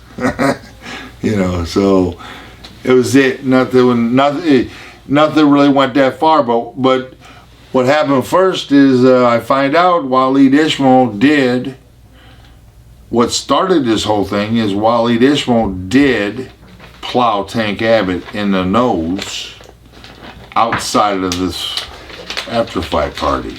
Okay. And I hear Waleed Ismail dropped him, and maybe Waleed, I'm sure Waleed will be glad to step in and tell you what happened that night. And Tank will have his version, because I seen his version. Okay, so and now you got my version. And then I heard Big John McCarthy's version. So you got 4 different stories, but they're all kind of the same. They all, come together. When you're talking about 2 a.m., things get confused. And your rematch with Don Frye at Pride 26. Don Frye, yeah. Any thoughts on that one? My rematch with Don Frye, Pride 26, I tell you, Don Frye, UFC 10, okay, you're talking about a young, hungry lion, killer, no quit in him, a farm guy, strong, wrestler, D1 wrestler. Okay, well, when I beat him that night, well, I feel his pain, but at the same time, if you look in hindsight, I weighed 235 pounds. He weighed 215, 220. And I was an Olympic caliber wrestler. Sorry. The odds should, if they had odds at Vegas and anybody knew what they were doing, there ain't no reason in hell why I shouldn't beat Don Frye's ass. I'm bigger, stronger, better wrestler, and he's going to be on his back, and he's not going to submit me. Well, that's the way it went, but it went that way, and it was headbutt, it was elbow, it was punches, it was knees, it was everything I could give this guy, but he was just not going to quit. You would never see a fight like this now. You'll never see a fight like me and Don Frye again, because they would have stopped the damn fight earlier, which I wish they did, because well, it's a classic for sure, but at the same time, Don Frye, he hated me after this fight. He went home and he hated Mark Coleman, and he watched this fight every day, and it took years off his life. And I would see Don Frye over the next couple years. I would see him at smaller shows, look over, and I would give him a wave, and he would reluctantly maybe give a wave back. But then it took about 4 years before he finally came up, and Don Frye stepped up and said, hey man, he says, I can't hate you. He says, we're too much alike. And it was so cool. I sat there and said, yeah, Don, come on, brother. He said, but hey, I still want that rematch. I said, no problem, but same thing's going to happen. And then me and Don Frye became best friends. We ended up doing the rematch in Pride, and honestly, he was going through all kinds of back injuries, you know what I mean? But he had gained 20 pounds. He was up 235. We were same weight now. Yeah. And when we initially locked up, he felt like the strongest man in the world. And I said, oh, shit. But thankfully, it's not just about strength. It's about the gas tank. How long can you maintain that strength? And fortunately for me, I wasn't in my best shape. It wasn't one of my better nights of my life. I had injuries and stuff I was dealing with, but fortunately for me, I had a little better gas tank than him. And, same thing happened minus the headbutts, so it wasn't as vicious, it wasn't as violent, but I got the win. And then after the after fight party, Don Frye came up to me and he said we look like a couple old men out there, is what I heard. And I said, well, I don't know, I guess so. He goes, man, we got to do it again. Don Frye won the third fight right after the second one. That's Don Frye, man. You got to get him on camera because he's the best interview ever. Well, we're working on it. Me and him side by side, we probably we probably be a lot of interruption. We'll try to make that both happen. be fighting for the mic. We'll have to have double mics. He's hilarious. Don Frye's awesome. I love him to death, man. So many surgeries, but just I always say, they always ask me who's the toughest guy you ever fought, and I say the toughest or the best. The toughest, I used to see Don Frye. Tough. Best, well, come on, Fedor, Big Nog, Randy, Shogun Rua, Igor Vovchanchin, Dan the Beast Severn. You know, I fought them all. A couple of them 2 times. I still am pissed off about that second Shogun Rua fight because I was not knocked out. And I was too tired to get up and attack the ref. Thankfully, because I probably would have got myself in a lot of trouble, but... You just mentioned all the reasons why you were in the UFC Hall of Fame, but what did you think of finally being inducted into the UFC Hall of Fame and being brought back into the company?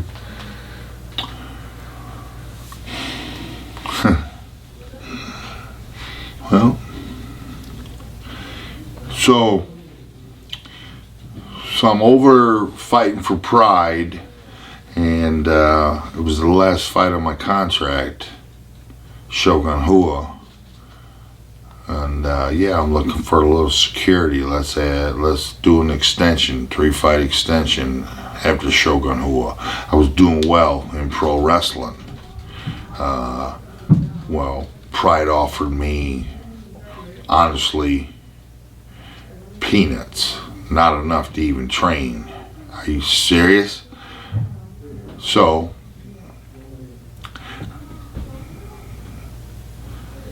figured they would go up, but it got closer and closer to the fight, and I realized, okay, I'm fighting for my next contract.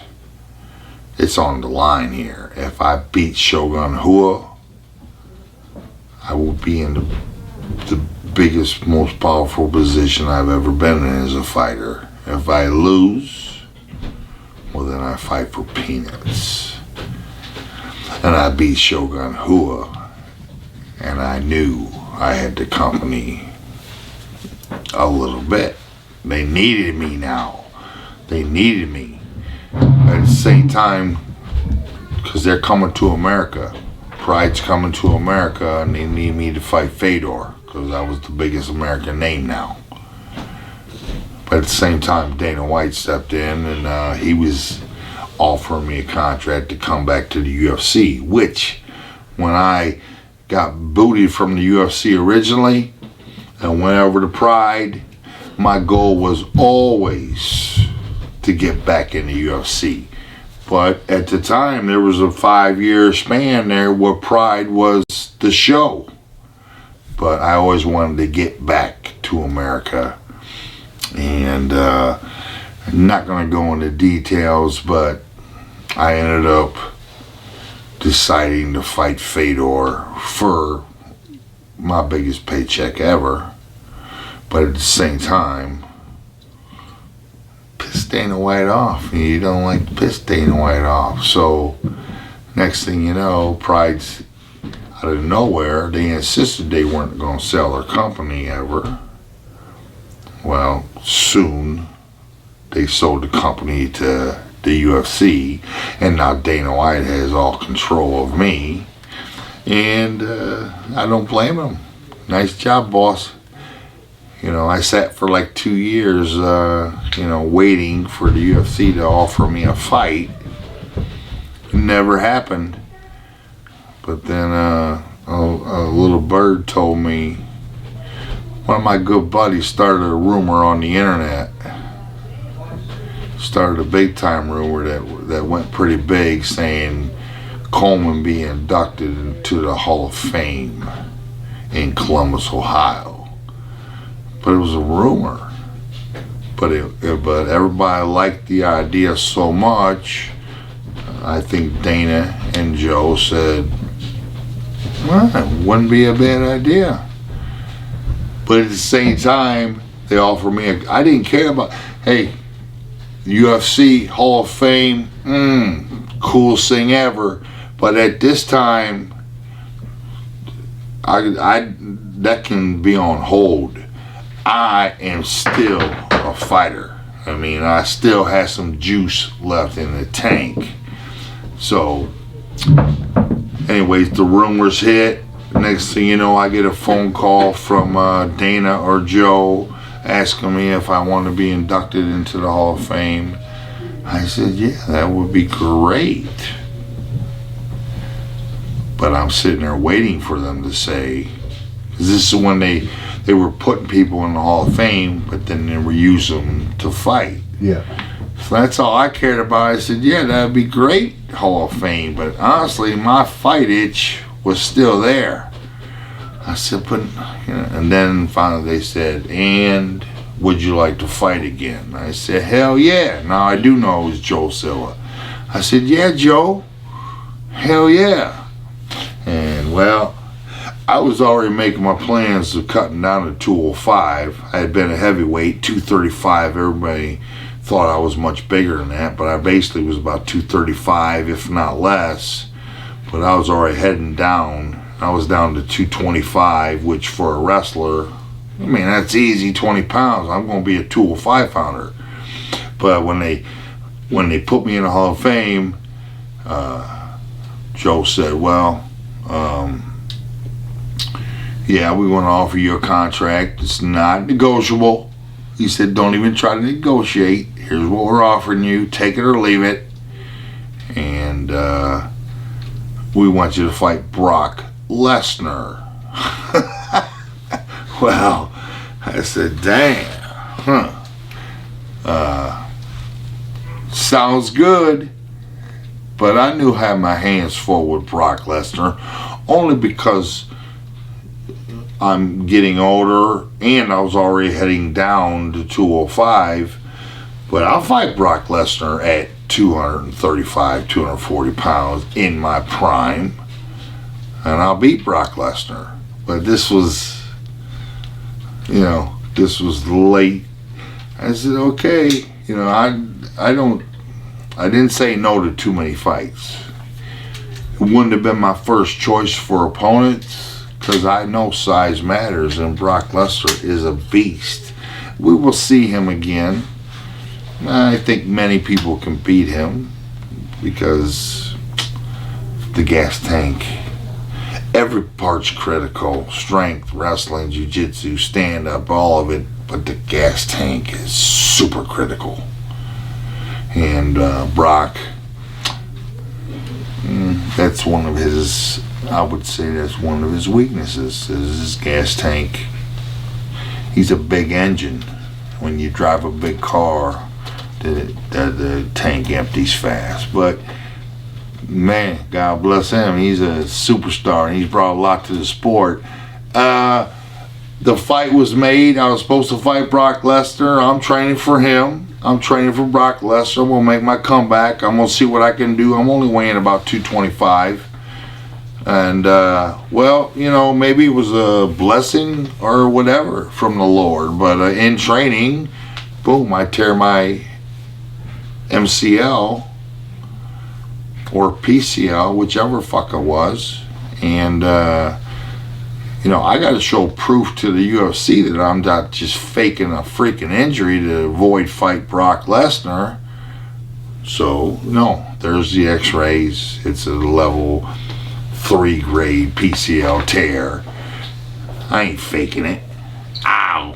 Fight Brock Lesnar. I'd rather fight him when I was a little bit bigger and a little bit younger, but I'll fight this guy at this weight and we'll see what happens. You never know.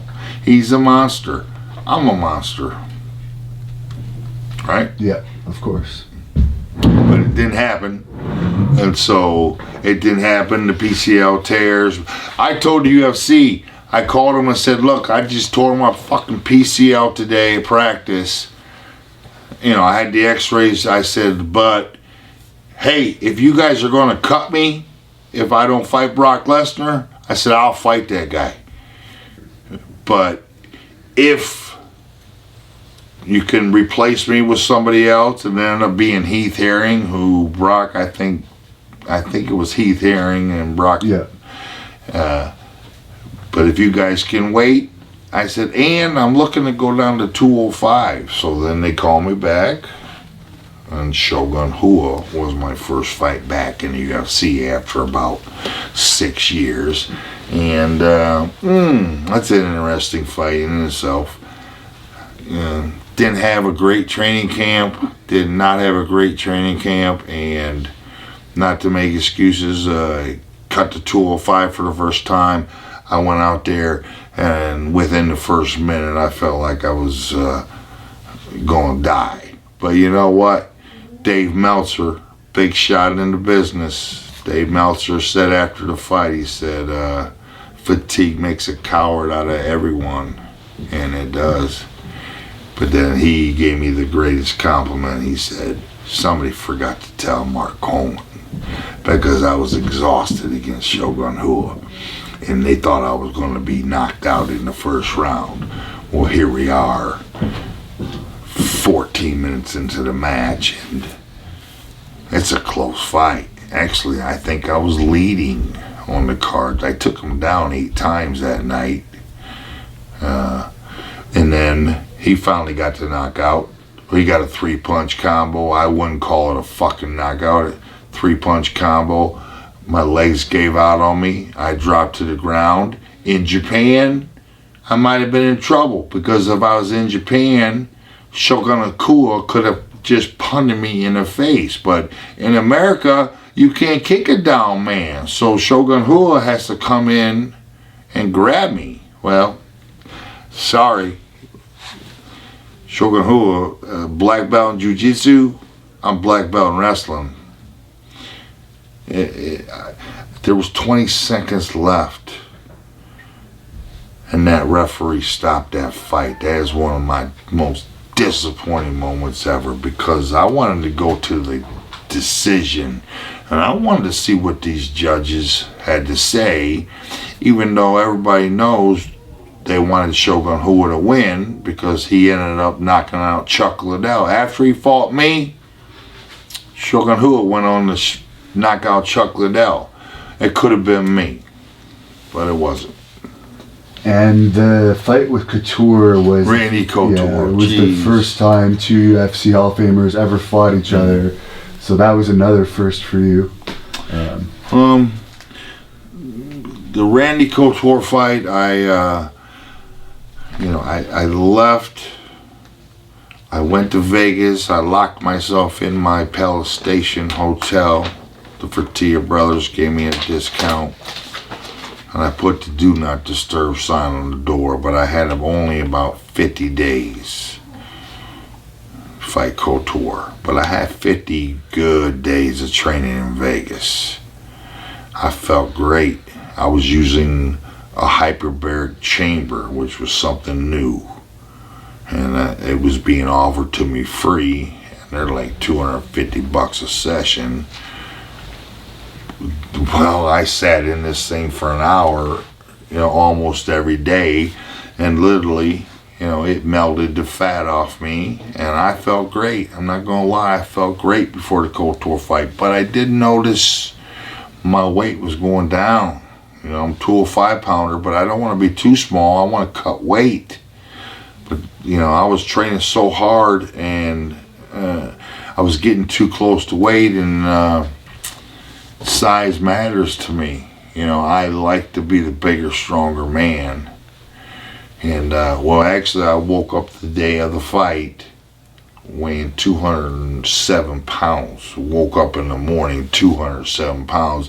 I went to bed at we'll say 212, 213. I went to the bathroom 4 or 5 times that night, drifted some weight, woke up, 2 pounds over. No! I want to cut some weight. I want to be big. I want to be strong.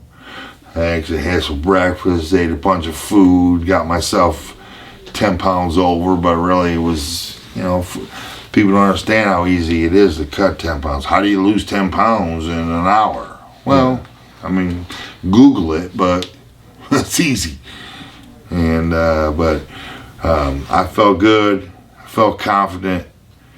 And then when Randy Couture, man, what a great guy. Love you. Always respectful to me.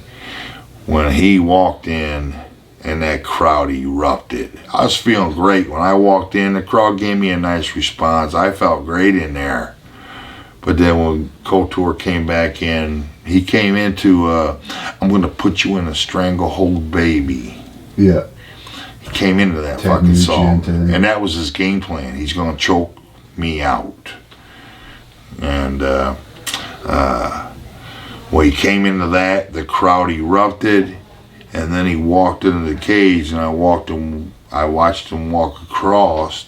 And I said, damn, he looks a lot bigger than I remember. Because we trained together a few. I wrestled him in the international circuit. I beat him 4-3 in a wrestling match. Yeah. He headbutted me he didn't mean to, but he headbutted me. He gave me 2 stitches in that wrestling match. It's kind of ironic. So then fast forward, we should have fought 10 years sooner, but it doesn't matter. The opportunity presented itself. The UFC needed me and him. It just was all they had on the table. Yeah. And wow, how amazing is this? I'm on the billboards out there in Vegas, Coleman Couture. I'm driving to practice. I think Highway 105. When is it? No, that's California. I don't From the Palace Station to 2 exits up. But I'll be honest with you, I got pulled over by the Popo going 110. 2 exits up. And, you know, I was... I don't like to drive like that, but you know what? When you got a fight coming up, your mind changes. You got to keep it together. And some can, and some can't. You got to rise to the occasion. Some can, and some can't. Sometimes I did, sometimes I didn't. But Couture put me in. I actually, honestly, yes, I was confident. He walked in, the crowd went nuts. My knee started shaking a little bit. He came in looking bigger than I thought. We came across, we met in the center, and old Randy Couture just stuck a left jab right in my face, like boom. Yeah, we're fighting, Coleman. And my game plan always was to take this guy down. The option wasn't available because Couture was that good of a wrestler. And so now we need to stand. And I couldn't pull the trigger. Many times I wanted to pull the trigger. I love sparring in practice. No lights on, nobody watching. I loved it. But I'm going to be honest with you. When I got into the cage, I seen shit, but I couldn't pull the combination. You asked me what's my favorite combination? Well, I don't know. Right hand to the jaw. Boy, I did it all the time in practice to my friends. Yeah. But when I got in there, I couldn't pull. I seen it. I did hit Randy Couture with a left hook. If you want to look it up and Google it. Yeah. I hit him with a left hook, and I watched his eyes roll up a little bit. But I just stood there as a frozen deer, as a frozen wrestler. And I said, oh, that was nice. But why didn't I just follow up? Because that wasn't my game. I am the godfather of ground and pound. Because that's what I did. You invented the term. You were the first one. I did. I invented the term. That's it. I'm going to take this in. My mama didn't like it because I said I'm going to take this guy to the ground and I'm going to pound the effing shit out of him, but my mama don't like me cussing. I don't like cussing, but sometimes it comes out when you're in the locker room, but I'm gonna ground and pound the fucking shit out of him. Yeah. Yes. Was my game plan. Very simple game plan. Stay out of the basic, jiu-jitsu moves, and guess what was the equalizer? It made it a little bit not fair. I was a world-class wrestler. Nobody could stop the takedown. And then all of a sudden, I'm allowed to headbutt you in the face with this head. Yeah. The hard part of my head and the soft part of your face. Mr. Hannibal. Hannibal, yeah. No, that was cool. And when they took the headbutts away, and then they took my shoes away, and then they added more rules. The more rules they added, I like fighting with no rules. Yeah. Severn says the same thing, actually. Huh? Dan Severn said the same thing, so did Tank Abbott. That's interesting. That for sure, Tank Abbott, but Dan Severn, I'm surprised. He says he hated the gloves. No. Dan Severn.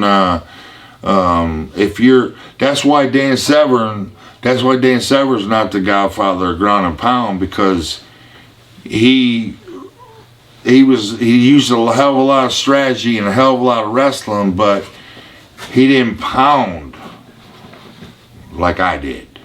Right. I mean, I hit harder on the ground than I did standing up. But the gloves, thank the Lord,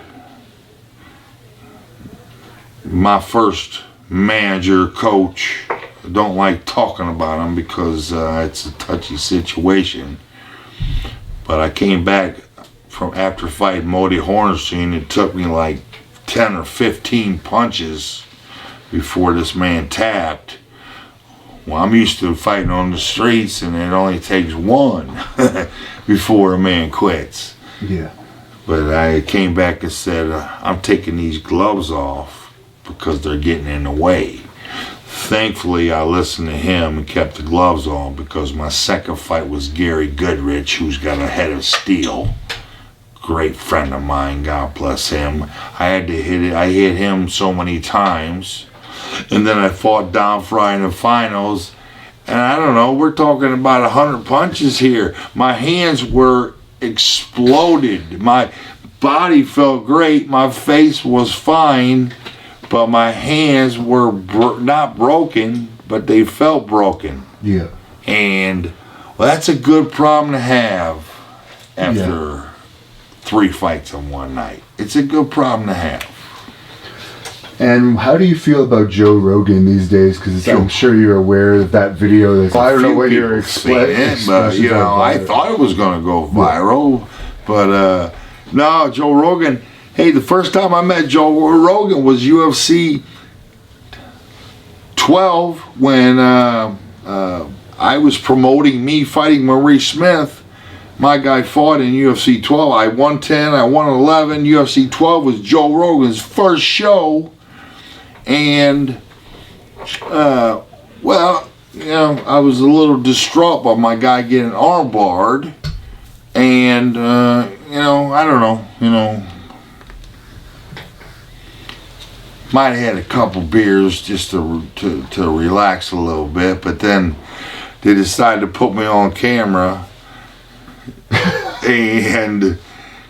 well, they cut me short real quick because I promised not to cuss, and I promised not to do this, and I promised not to do that. But Joe Rogan's first interview, and, the F-bombs were coming out left and right, and they told him to cut me off. And Joe looked at me in the eye, he said, damn. He said, man, you look like you use a fight tonight. I go, I could.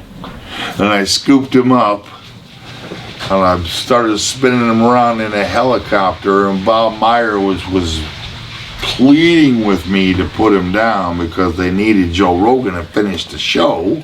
Yeah. And I set him down. I said, I'm just playing. But that's my first encounter with Joe Rogan. And then we met plenty of times over the years. Good friend. And then I met him after the comedy show. Went up. And honestly, people say I was drinking. Was not drinking. Just gave him a hug. And a lot of times when wrestlers give each other hugs, it turns into something more than that. You know, Joe Rogan hit me with a nice slick arm drag, and he took my back. I got hip issues at the time, and all of a sudden, out of instincts, I had no choice but to turn around and face him, and I would say I gave him a gentle push, because I could have gave him 100 times more. Yeah. But thankfully, because I guess he could have been. I mean, I like having Joe Rogan as a friend. I think he's cool as hell. I think he's funny as shit. I think he's awesome. But I heard he was pissed. But no, then he makes it very clear. No, he just can't believe how freaking strong I was. You know, but love him. He gave me a big shout out on my Twitter. You know, I'm trying to work the Twitter. I'm trying to work all that stuff, build my followers, respond to the fans more. But I've been laying low. This is the first. I don't do many interviews, Mr. Hannity. You want to tell us your Twitter, just so I have that on tape as part of this interview? It should be at Mark Coleman. Yeah. Okay, you're rolling now.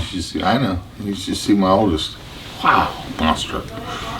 So what would have happened if you'd fought Ken Shamrock when you both were in your prime?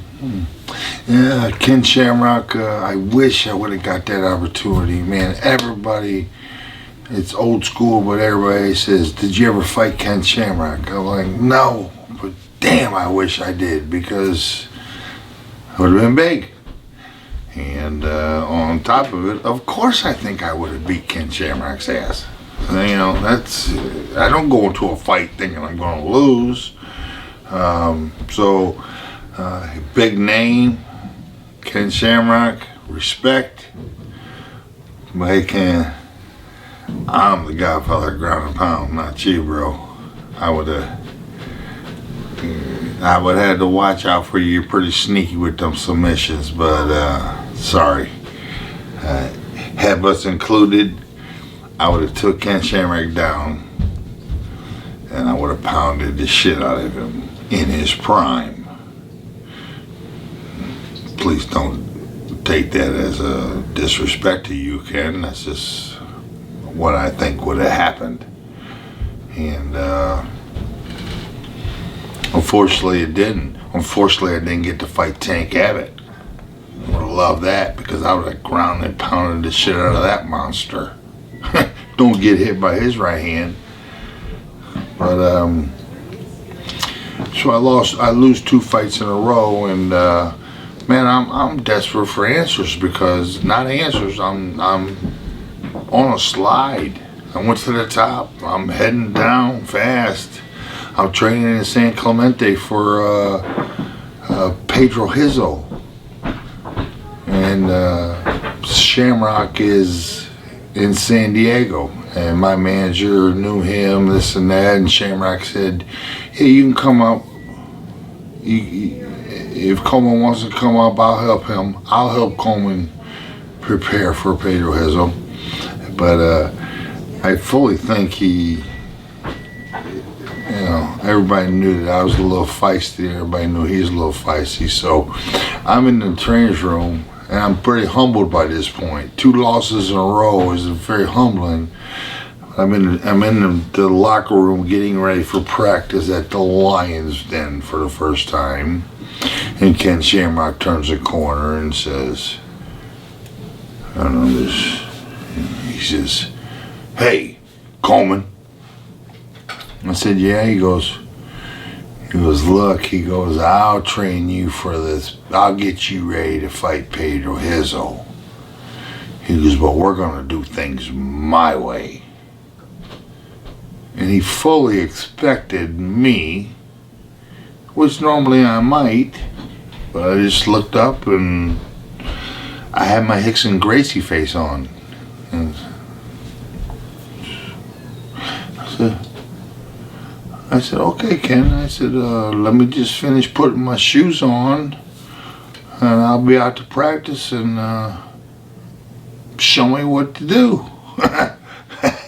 And he was stymied by the answer because he was ready for an altercation. And Hammer goes back to San Clemente. But I just looked up and said, okay. I said, I'll be out in a minute. And then after I stymied him with that, and he said, well, okay. Then he went in, he smoothed, he calmed down a little bit. He thought he was he didn't think it was going to be. So I ended up training at the Lions Den for a day and a half. That day, we stayed in a $20 a night hotel, roach infested, nasty ass hotel. Me and Brandon Lee Hinkle and Nick Nutter, both fighters, both great fighters. And we're squeezed in this little hotel room. They don't have fights coming up. I got a fight coming up. They're just there to help me. And man, it was we left a pretty San Clemente nice environment. We had a 3-bedroom apartment that was being rented out, hot tub, and this and that, and now we're in a $20 a night hotel at the Lions Den, and we went to practice, and basically Ken Shamrock tried to show me how to ground and pound. I said, well, what the fuck?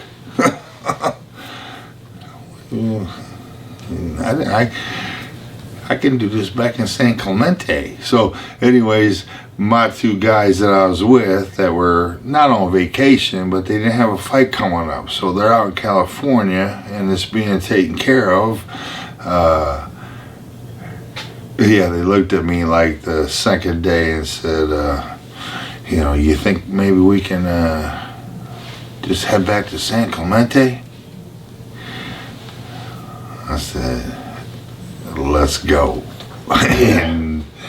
and they were so fired up, and we didn't, no disrespect, Ken, but it was a much comfortable situation in San Clemente, and I already knew how to ground and pound. And the story goes, Ken Shamrock did corner me against Painter Hizzle. I mean, I don't know what do you mean by corner me. He was in my corner, but was I listening to Ken Shamrock? No. Fuck no. Hell no. I listened to some guys, but you gotta pick and choose. Gable, Dan Gable, that name comes to mind. Pat Miltich, Ray Seffel, some guys, but Ken Shamrock, no. Nope. And George St. Pierre, I don't know if you've heard his version of the story, but George St. Pierre, Jesus Christ, this is an old story. It's old. Yeah. What about it? What about I've George never heard your version. It's an old story. Is it true? Well, George, he's, it's pretty much on, but basically, we were a Hammer House. We were young, dumb, but tough as shit. Okay? And that goes a long way, especially back in the day. And we did things that you probably shouldn't do before a fight. Get too fired up, too crazy, slaps in the face and stuff like that. No, I realized as you learn as you go on, you need to stay calm, save your energy for the damn cage, don't waste it before the fight. But we walk into Wes Sims. Big Wes Sims, seriously my best friend of all time, and owe him so much. I took him under my wing as an 18-year-old. He was a basketball player, and we had the Hammer House going But it was just the Hammer House. It was just a group of us wrestlers, and that wrestlers turned fighters. And all of a sudden, my doctor, he told me about Wes Sims, one of his patients, and well, everybody loves Wes Sims. Everybody hates him or loves him, but like I said, hate is so close to love, it's crazy. But he said I need to help Wes Sims. He wants to be a fighter and a pro wrestler. Well, what the heck? I ain't got time, I'm the world champ at the time. I'm trying to train myself, train Kevin Randleman, train Eric Smith, train Nick Nutter, You got to keep your plate empty. When you're not the champion, your plate ain't so full, it's very empty. All you do is chase that belt. And that's the best way to train. But then once you get that belt, everybody wants a piece of you. It's Connor McGregor. Ronda Rousey too, it happened to. Ask a lot of people, but what made you a champion was training my ass off. What made me a champion was training my ass off. And then my plate started getting a little bit full after I beat Dan Severn, and my head started getting a little bit swelled. And you take away training, and Mark the Hammer Coleman is not Mark the Hammer Coleman. He's just Mark Coleman. And that's the way it goes with everybody. And Conor McGregor, I was there at the first Diaz fight. And he did 40 or 50 appearances. He flew them all over the country. Well, God bless him for promoting this sport, this and that. But guess what? He paid the ultimate price. He beat the shit out of Nate Diaz in the first round. But the two guys I was sitting with at the time, they had money on Conor McGregor. They looked at me and said, "It's over, right, Coleman?" But I watched Conor McGregor after the bell rang, and I watched him stagger back to the corner a little bit. I know the feeling. And Nate Diaz was bloodied up, but he walked back with a lot of gas in the tank stuff. And these guys asked me, "It's over, right? It's over." I said, "No, it's not over." They said, "What do you mean? Look at all the blood on Nate Diaz's face." I said, he's drinking it right now. I said, Connor looked a little tired to me. I don't know for sure. We'll find out. And then the second round, as you saw, yeah, Connor came out trying to finish him. Yeah. Gas tank emptied, got taken down, and choked out. Well, then Conor McGregor said, "Okay, the reason I'm the champion is because I fucking trained. I ain't doing. You have to sell a fight, but you can't sell yourself short, because the only way to win a fight is by selling yourself out before the fight. Train smart, train hard, walk into that cage ready to go 5 rounds. Because that's going to give you the confidence. The only thing that'll give you confidence, which is the most important, not the most important, they're all important, but confidence is so important. Well, the way to build your confidence is through training. When you train hard and you make your heart stronger and make your gas tank fuller and bigger, well, then you have the confidence. Because when you walk out there with shaky knees, it's happened to me a couple times, ain't a good feeling. Shaky knees ain't good. And the only way to avoid shaky knees is by giving everything you got in practice. And that means empty your plate and clear out the Distractions. Clear the distractions out. Train. Eat. Coolest thing about fighting, coolest thing about me training for the Olympics, coolest thing ever was only responsibility I had was eat, sleep, and train. And I liked that. And I would put the do not disturb sign on my hotel room because I didn't want the maids coming in because my room would get a little bit smelly if I'm there for 60 days. But that's the way I liked it. Don't bother me.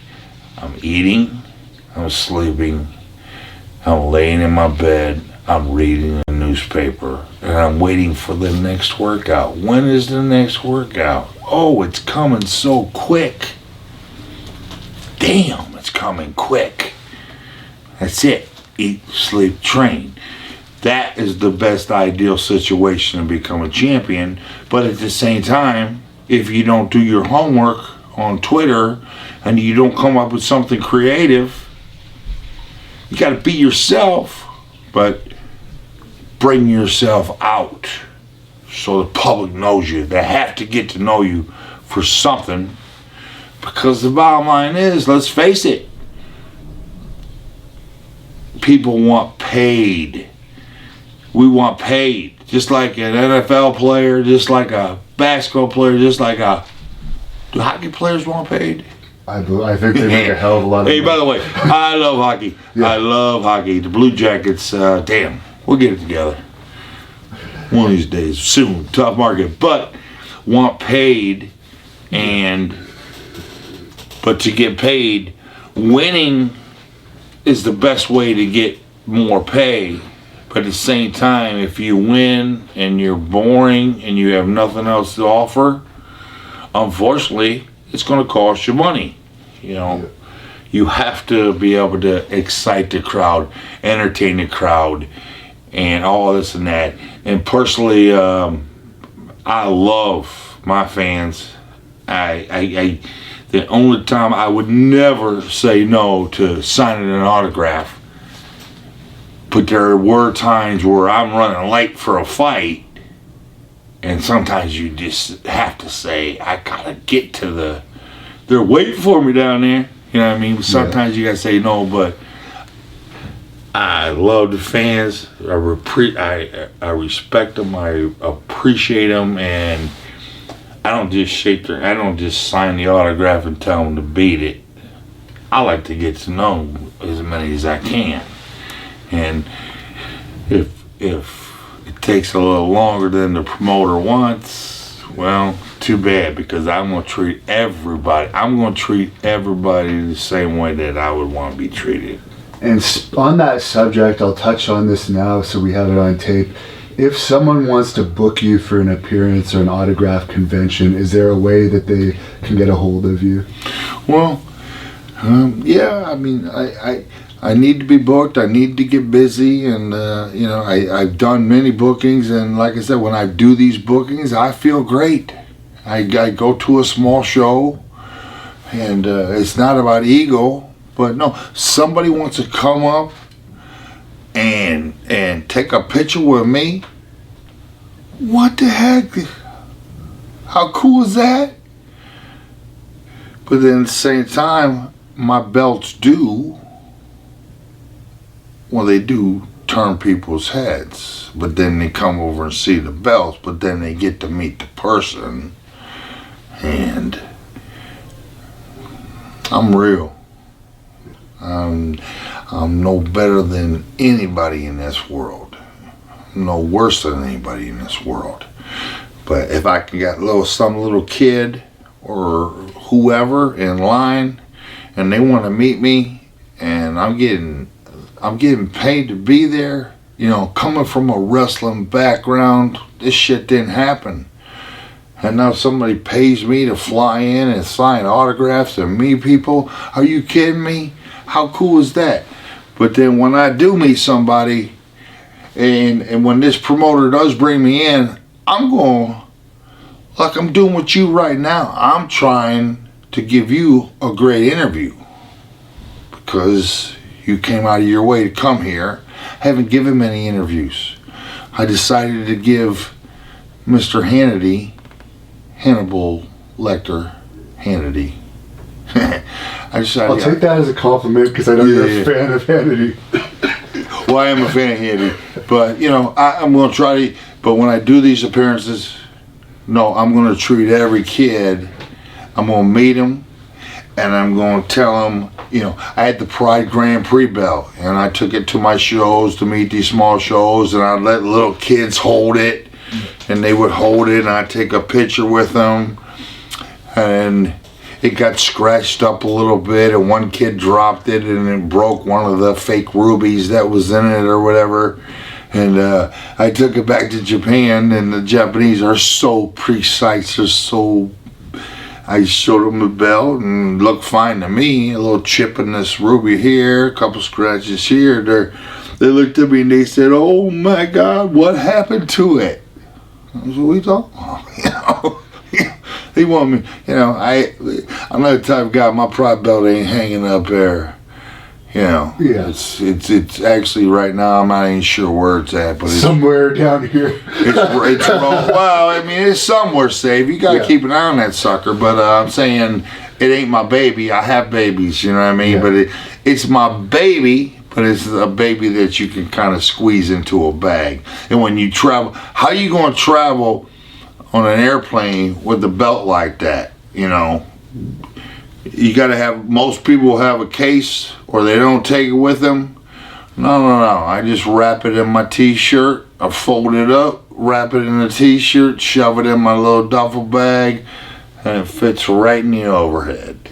You know what I mean? Yeah. And well, you can't keep it out of your sight. You can't check a Pride Grand Prix belt on. You have to keep that thing in your sight. Yeah. Right? Yeah, it's irreplaceable. That's what I'm talking about. And if you do have to replace it, it's coming out of your pocket. It ain't gonna be replaced. Yeah. They could never make that belt again. It's the coolest belt ever. And the famous Chuck Liddell versus Tito Ortiz fight that just took place. Yeah. Did you see it? Yeah, I watched. I love. You know, there's so many fighters, so many fights. You know, it seems like almost you could. You know, I can't keep up, but I honestly like watching people I know. So Chuck Liddell, Tito Ortiz, I know both those guys very well. What is the question? What did I think about it? Yes. Well, you got to find out. You know what I'm saying? If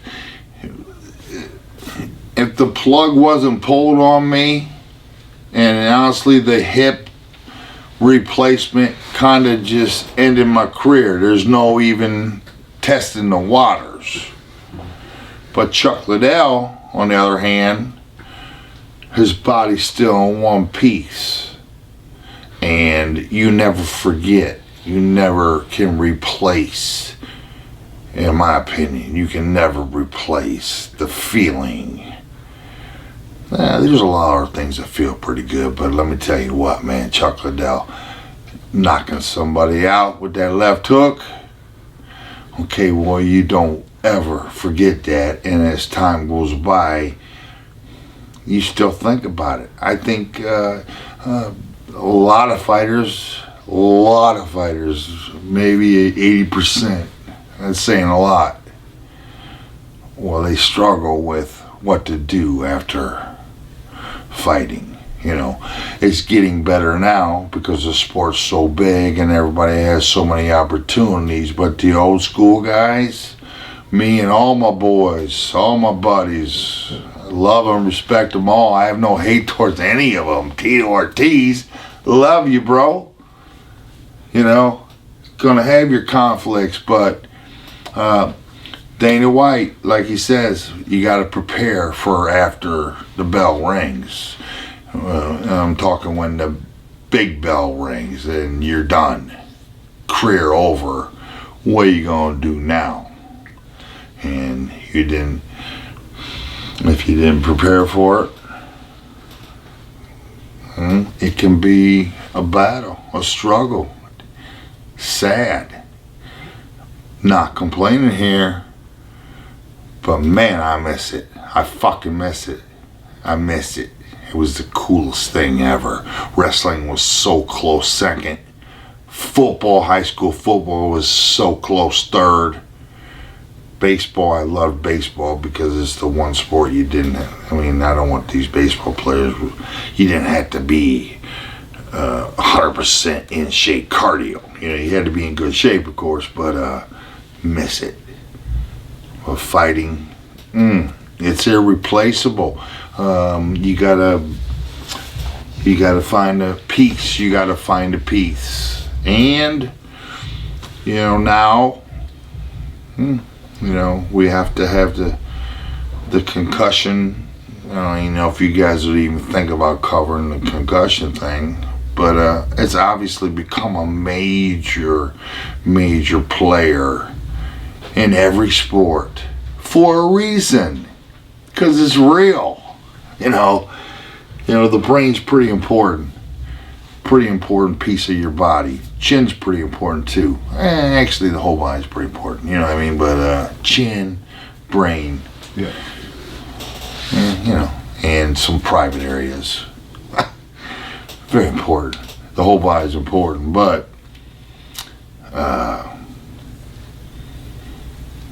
I'm sure you've experienced issues with that, with all the fights you've had. I've experienced it just from pro wrestling. well, I can't blame any. I've had 4 hip replacements, neck surgery, ACL. I can't blame any of it on fighting. I can't blame it on anything. I blame it on when I was a 5-year-old kid. I'm pretty fucking sure I told myself I was going to be the baddest man on the planet, even though there was no such thing. But to become that person, you're going to have to put your body through hell. And I did. I put it through hell. I put it through torture. I had to outwork everybody. You have to be smart. But sometimes, my time, you know, now it's, everybody's got 6 coaches. You know, I was my own coach. I'm teaching myself something I don't even know. But you know what? I did okay. I did okay with the minimal help. 10 days with the boy Pat Militech. God bless you. When I showed up at Militech's, it was the last 15 days of my 6-month grind to the Pride Grand Prix, while I showed up at Militech's, and he assumed the Hammer's going to show up trying to get in shape still.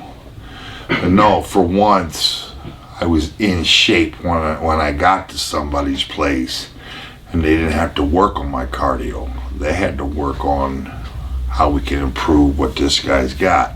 And Pat Militech, the genius he is, he learned me in a 2-week span. He learned what I could and couldn't do.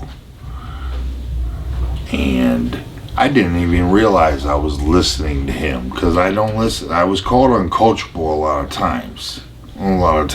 I regret that, but I didn't even know I was listening to Pat Militech call out instructions in the Pride Grand Prix, until I watched the tape and I could hear him say something and I would actually do it. What the heck? That man's awesome. I love him. I owe him. And I won the Grand Prix. That was peace. That brought some peace to Mark Coleman, because to rise up so fast and then to fall down so fast and have the whole world saying you're done at 33 years of age, I'm done. Can't be true. I question myself a lot of days, saying, did I just turn old overnight? Because that's what I hear. That's what I hear happens. You just turn old overnight. Well, this wasn't the night. You know, I got my health back, and I put 6 months in. I got 2 weeks of coaching from Pat Militech, and I went in there, and hey, I shocked maybe not the world, but I shocked the Pride promoters and the fans, because I was done. Yeah. But I wasn't done. And then I came back and beat Shogun Rua about 6 years later. One of my famous lines, look, don't bet the house against me, because you don't know if I'm ready or not. Because if I am ready, well, there's a good chance I'm going to win that fight. When I wasn't ready, well, I humbly got my ass whooped. And you coached Kevin Randleman in Japan when he won the UFC title. Yeah. Any thoughts on that? That must have been huge for you too. Huh. Oh, the monster. We haven't even talked about Kevin Randleman. Man, you know.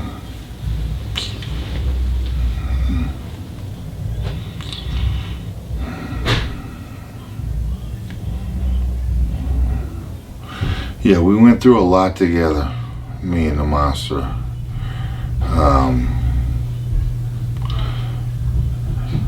He respected me because I was older and bigger and stronger. But he respected me, and I was able to coach him. And you know, my best aspect of coaching is to build your confidence and make you realize you can be the champion, because that's, you know, the rest is very important. You better have the athletic ability, but you better have the mind. There's a lot of great athletes that don't make it. Well, you know, I took the monster under my wing, and we originally, Kevin Randleman thought I didn't like him. He thought I was a racist.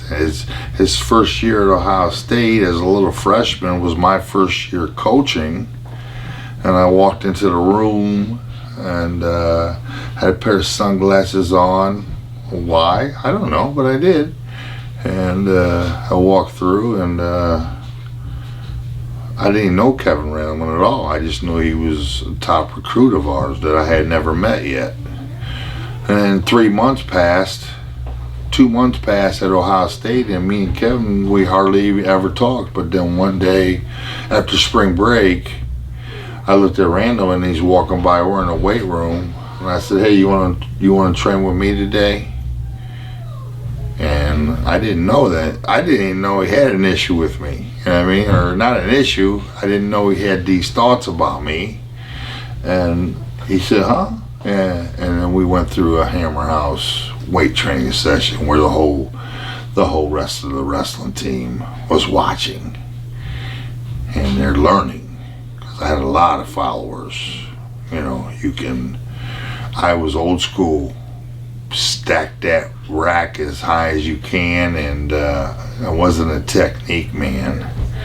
You know, as I grew older, I realized, that was stupid, but it wasn't stupid. Any kind of weight training works. You just have to be careful when you don't use technique. But that day he went home. I didn't know this, but he was ready to quit Ohio State. Hated it. But then he found out, well, you know, I wasn't no racist. I just didn't know him, you know what I mean? And then he ran home and called his mama and said he likes me, talking about me. And then I don't think we missed the workout for the next whatever. And I didn't turn him into, Jesus, take that back. He was already an animal inside, but now, hey, strength is a move. Strength is incredibly important in this game. They all have to be combined, but the stronger guy wins a lot of the times in wrestling and in fighting. Not all the time, but it sure in the hell is an advantage. And Kevin Randleman, after that, he went from this to this, and he's squatting 505 for 5 reps. He just was a freak of nature. I didn't have to, I just pushed him. I couldn't break him a lot of times. Same thing with Kevin the Monster Randleman. When he prepared properly, when he was mentally ready and physically ready, oh my goodness, this guy was a beast. But everybody always asks, how did you and Kevin do in practice? I'm gonna look right in that camera and say, thank the Lord, I had about 3 inches height and about 25 pounds of weight. And if Kevin was here today,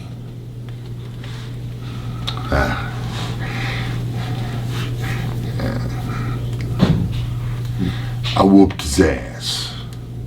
But maybe. That's the best way to get better, though, too. Huh? It's the best way to get better if someone in your training center can beat you, right? Well, yeah.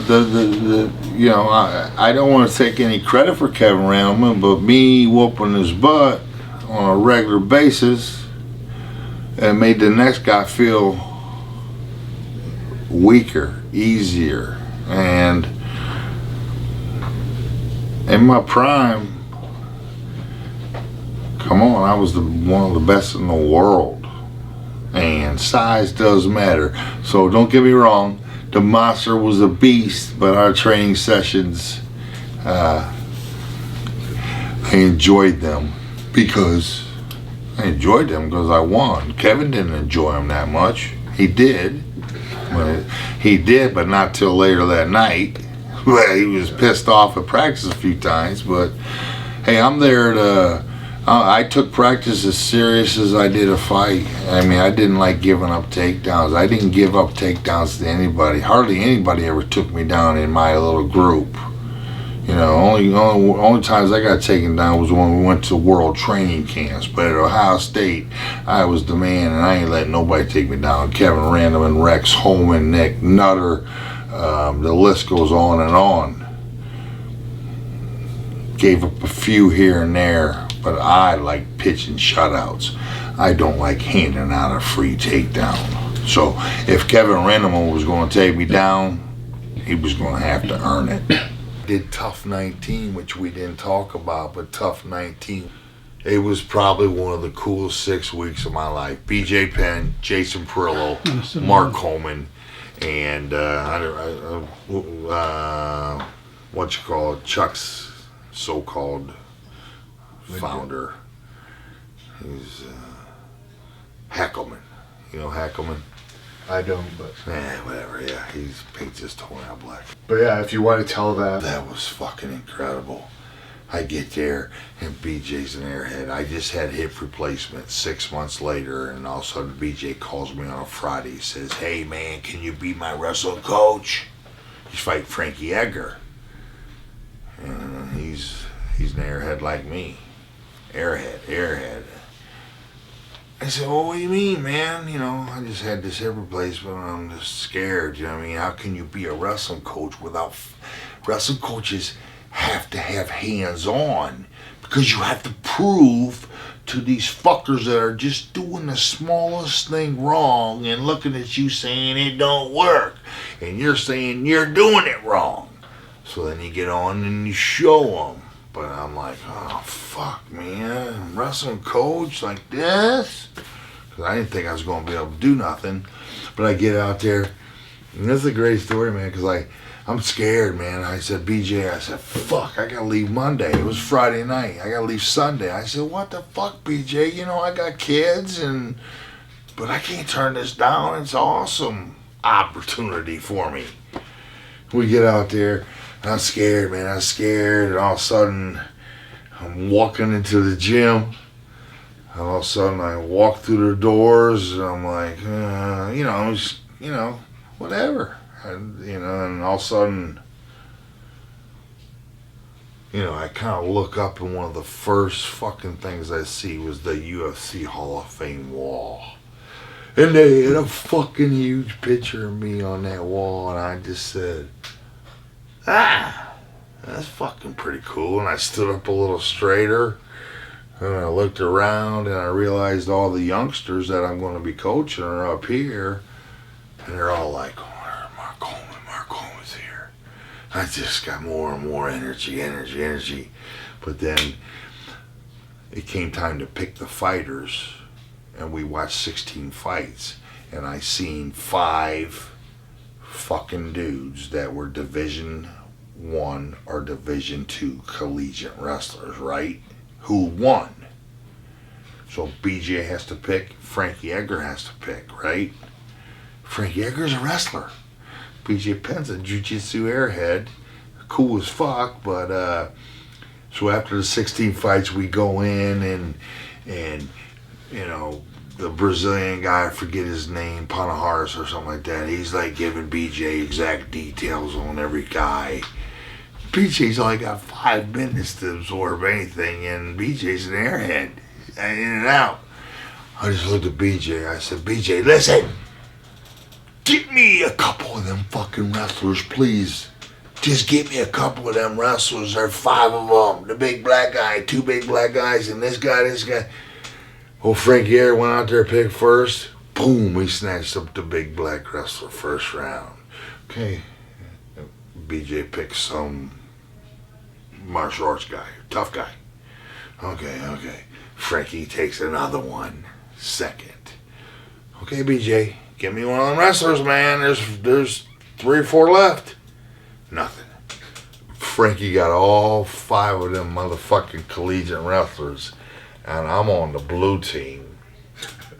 And I love my team to death, but not one of them knew how to wrestle. You know.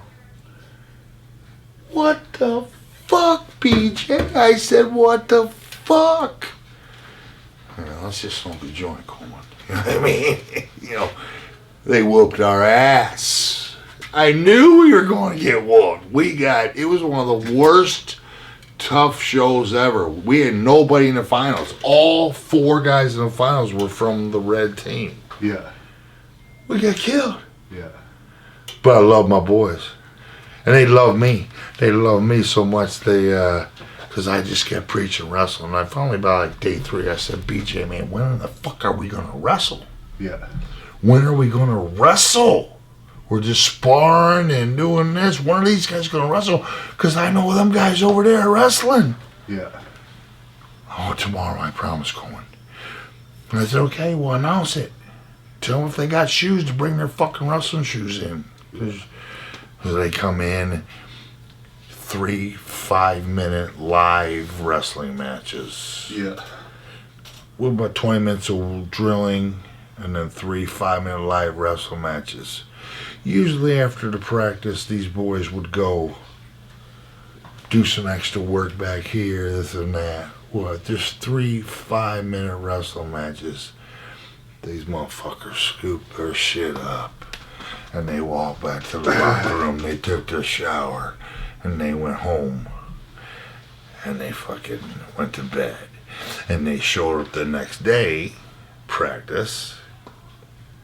And he'd come in, and BJ would always say, that's everybody want to do. That was his way of coaching. Frankie Edgar had everything pinpointed down.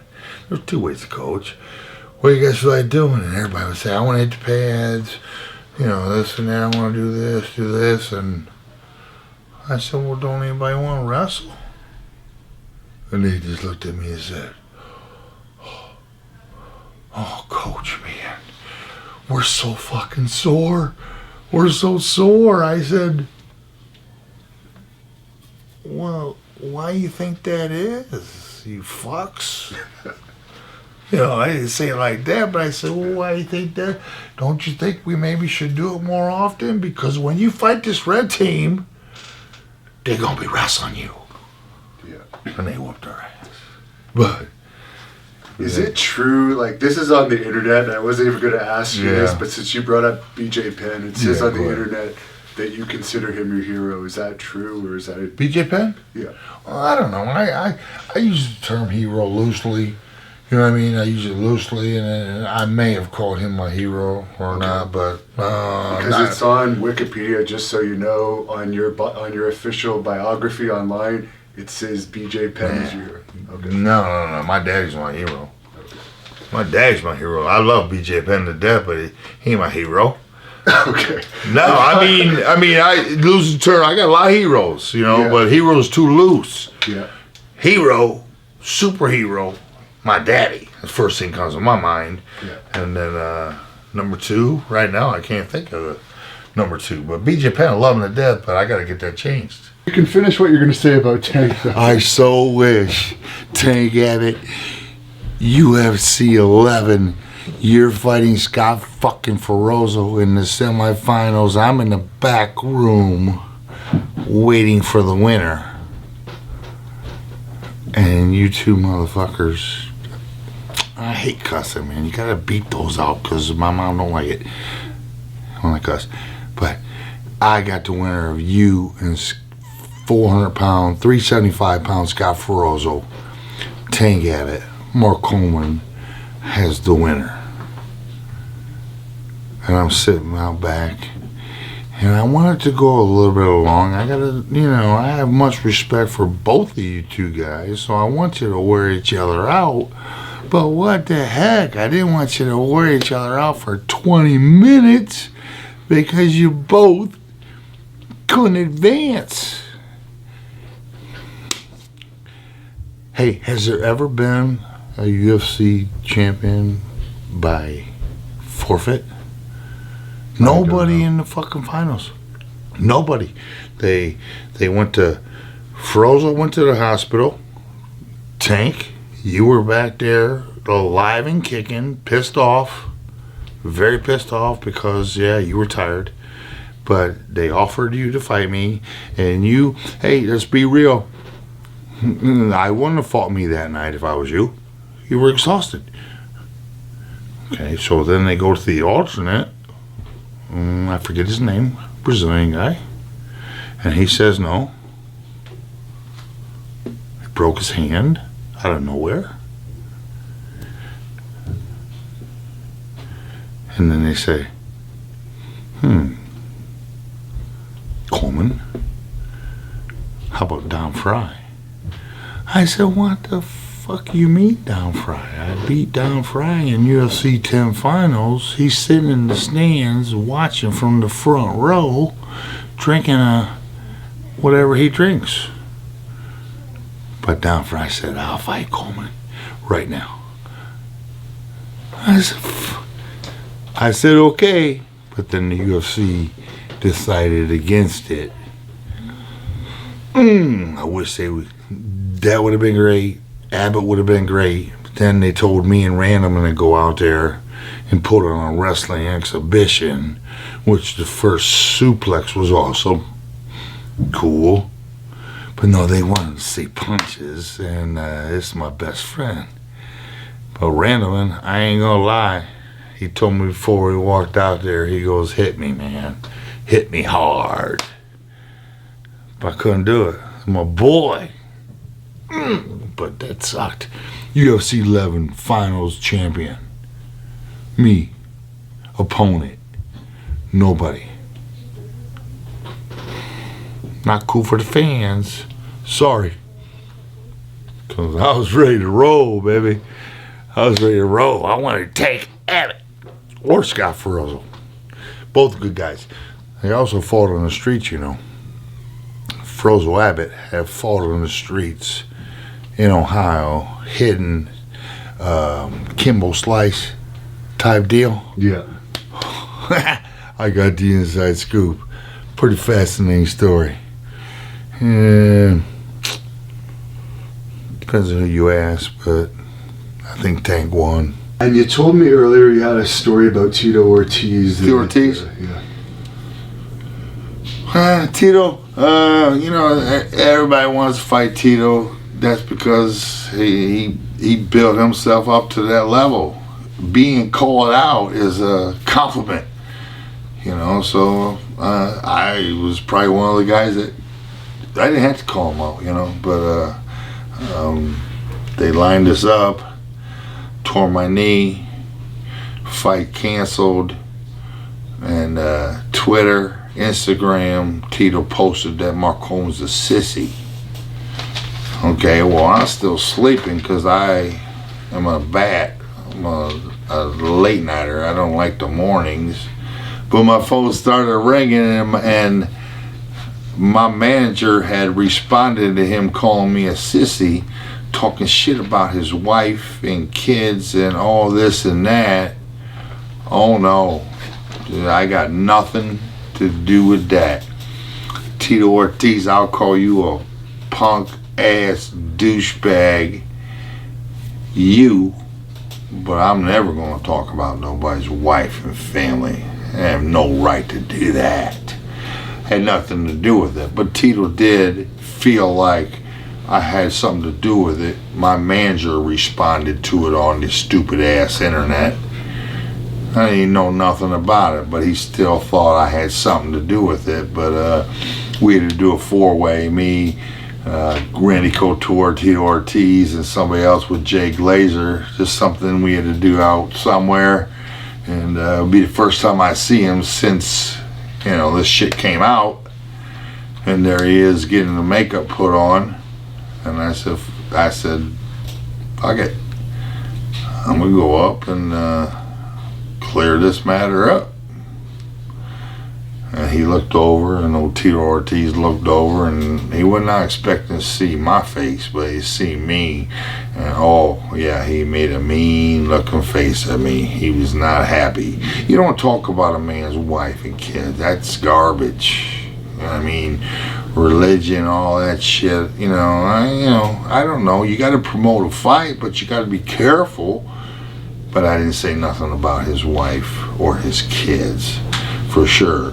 And I walked up to him, I said, hey Tito, and I told him that. I said, look, I had nothing to do with that stupid ass tweet or interview. I said, I'll call you a douchebag to your face, but I would never talk about your wife. So I left it in his hands. Make your move. I'm not saying make your move because I didn't expect him to make no move, but basically I had my hand held out saying, I'm telling the truth. Because Tito Ortiz thought I did have something to do with that stupid ass tweet. No, I didn't. Because I wouldn't do it. I wouldn't go that route. I ain't no better than anybody. But I can call Tito a douchebag because he is. No, I'm just kidding. I love it. Depends on who you ask.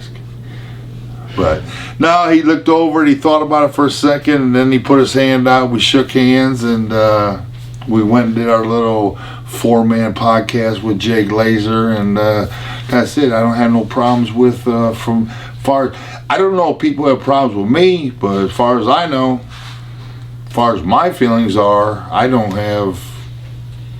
respect everybody that attempts to get into that cage somehow, or ring, or cage, from amateur level to the fucking world championship. Hey man, that takes nuts and guts. And it's one hell of a feeling when it's over. Winning is much better, obviously, but if you got in there and lost and gave it your best, and you're still on your feet, MMA can't beat it. Best sport ever. Thank you for watching the Hannibal TV. Please like this video if you enjoyed it, and click the subscribe button to not miss any of our latest shoot interviews, match videos, or news updates. Support us on patreon.com for $1.99 a month to watch our full shoot interviews ad-free and help our channel grow. Follow us on Twitter at the Hannibal TV for instant updates.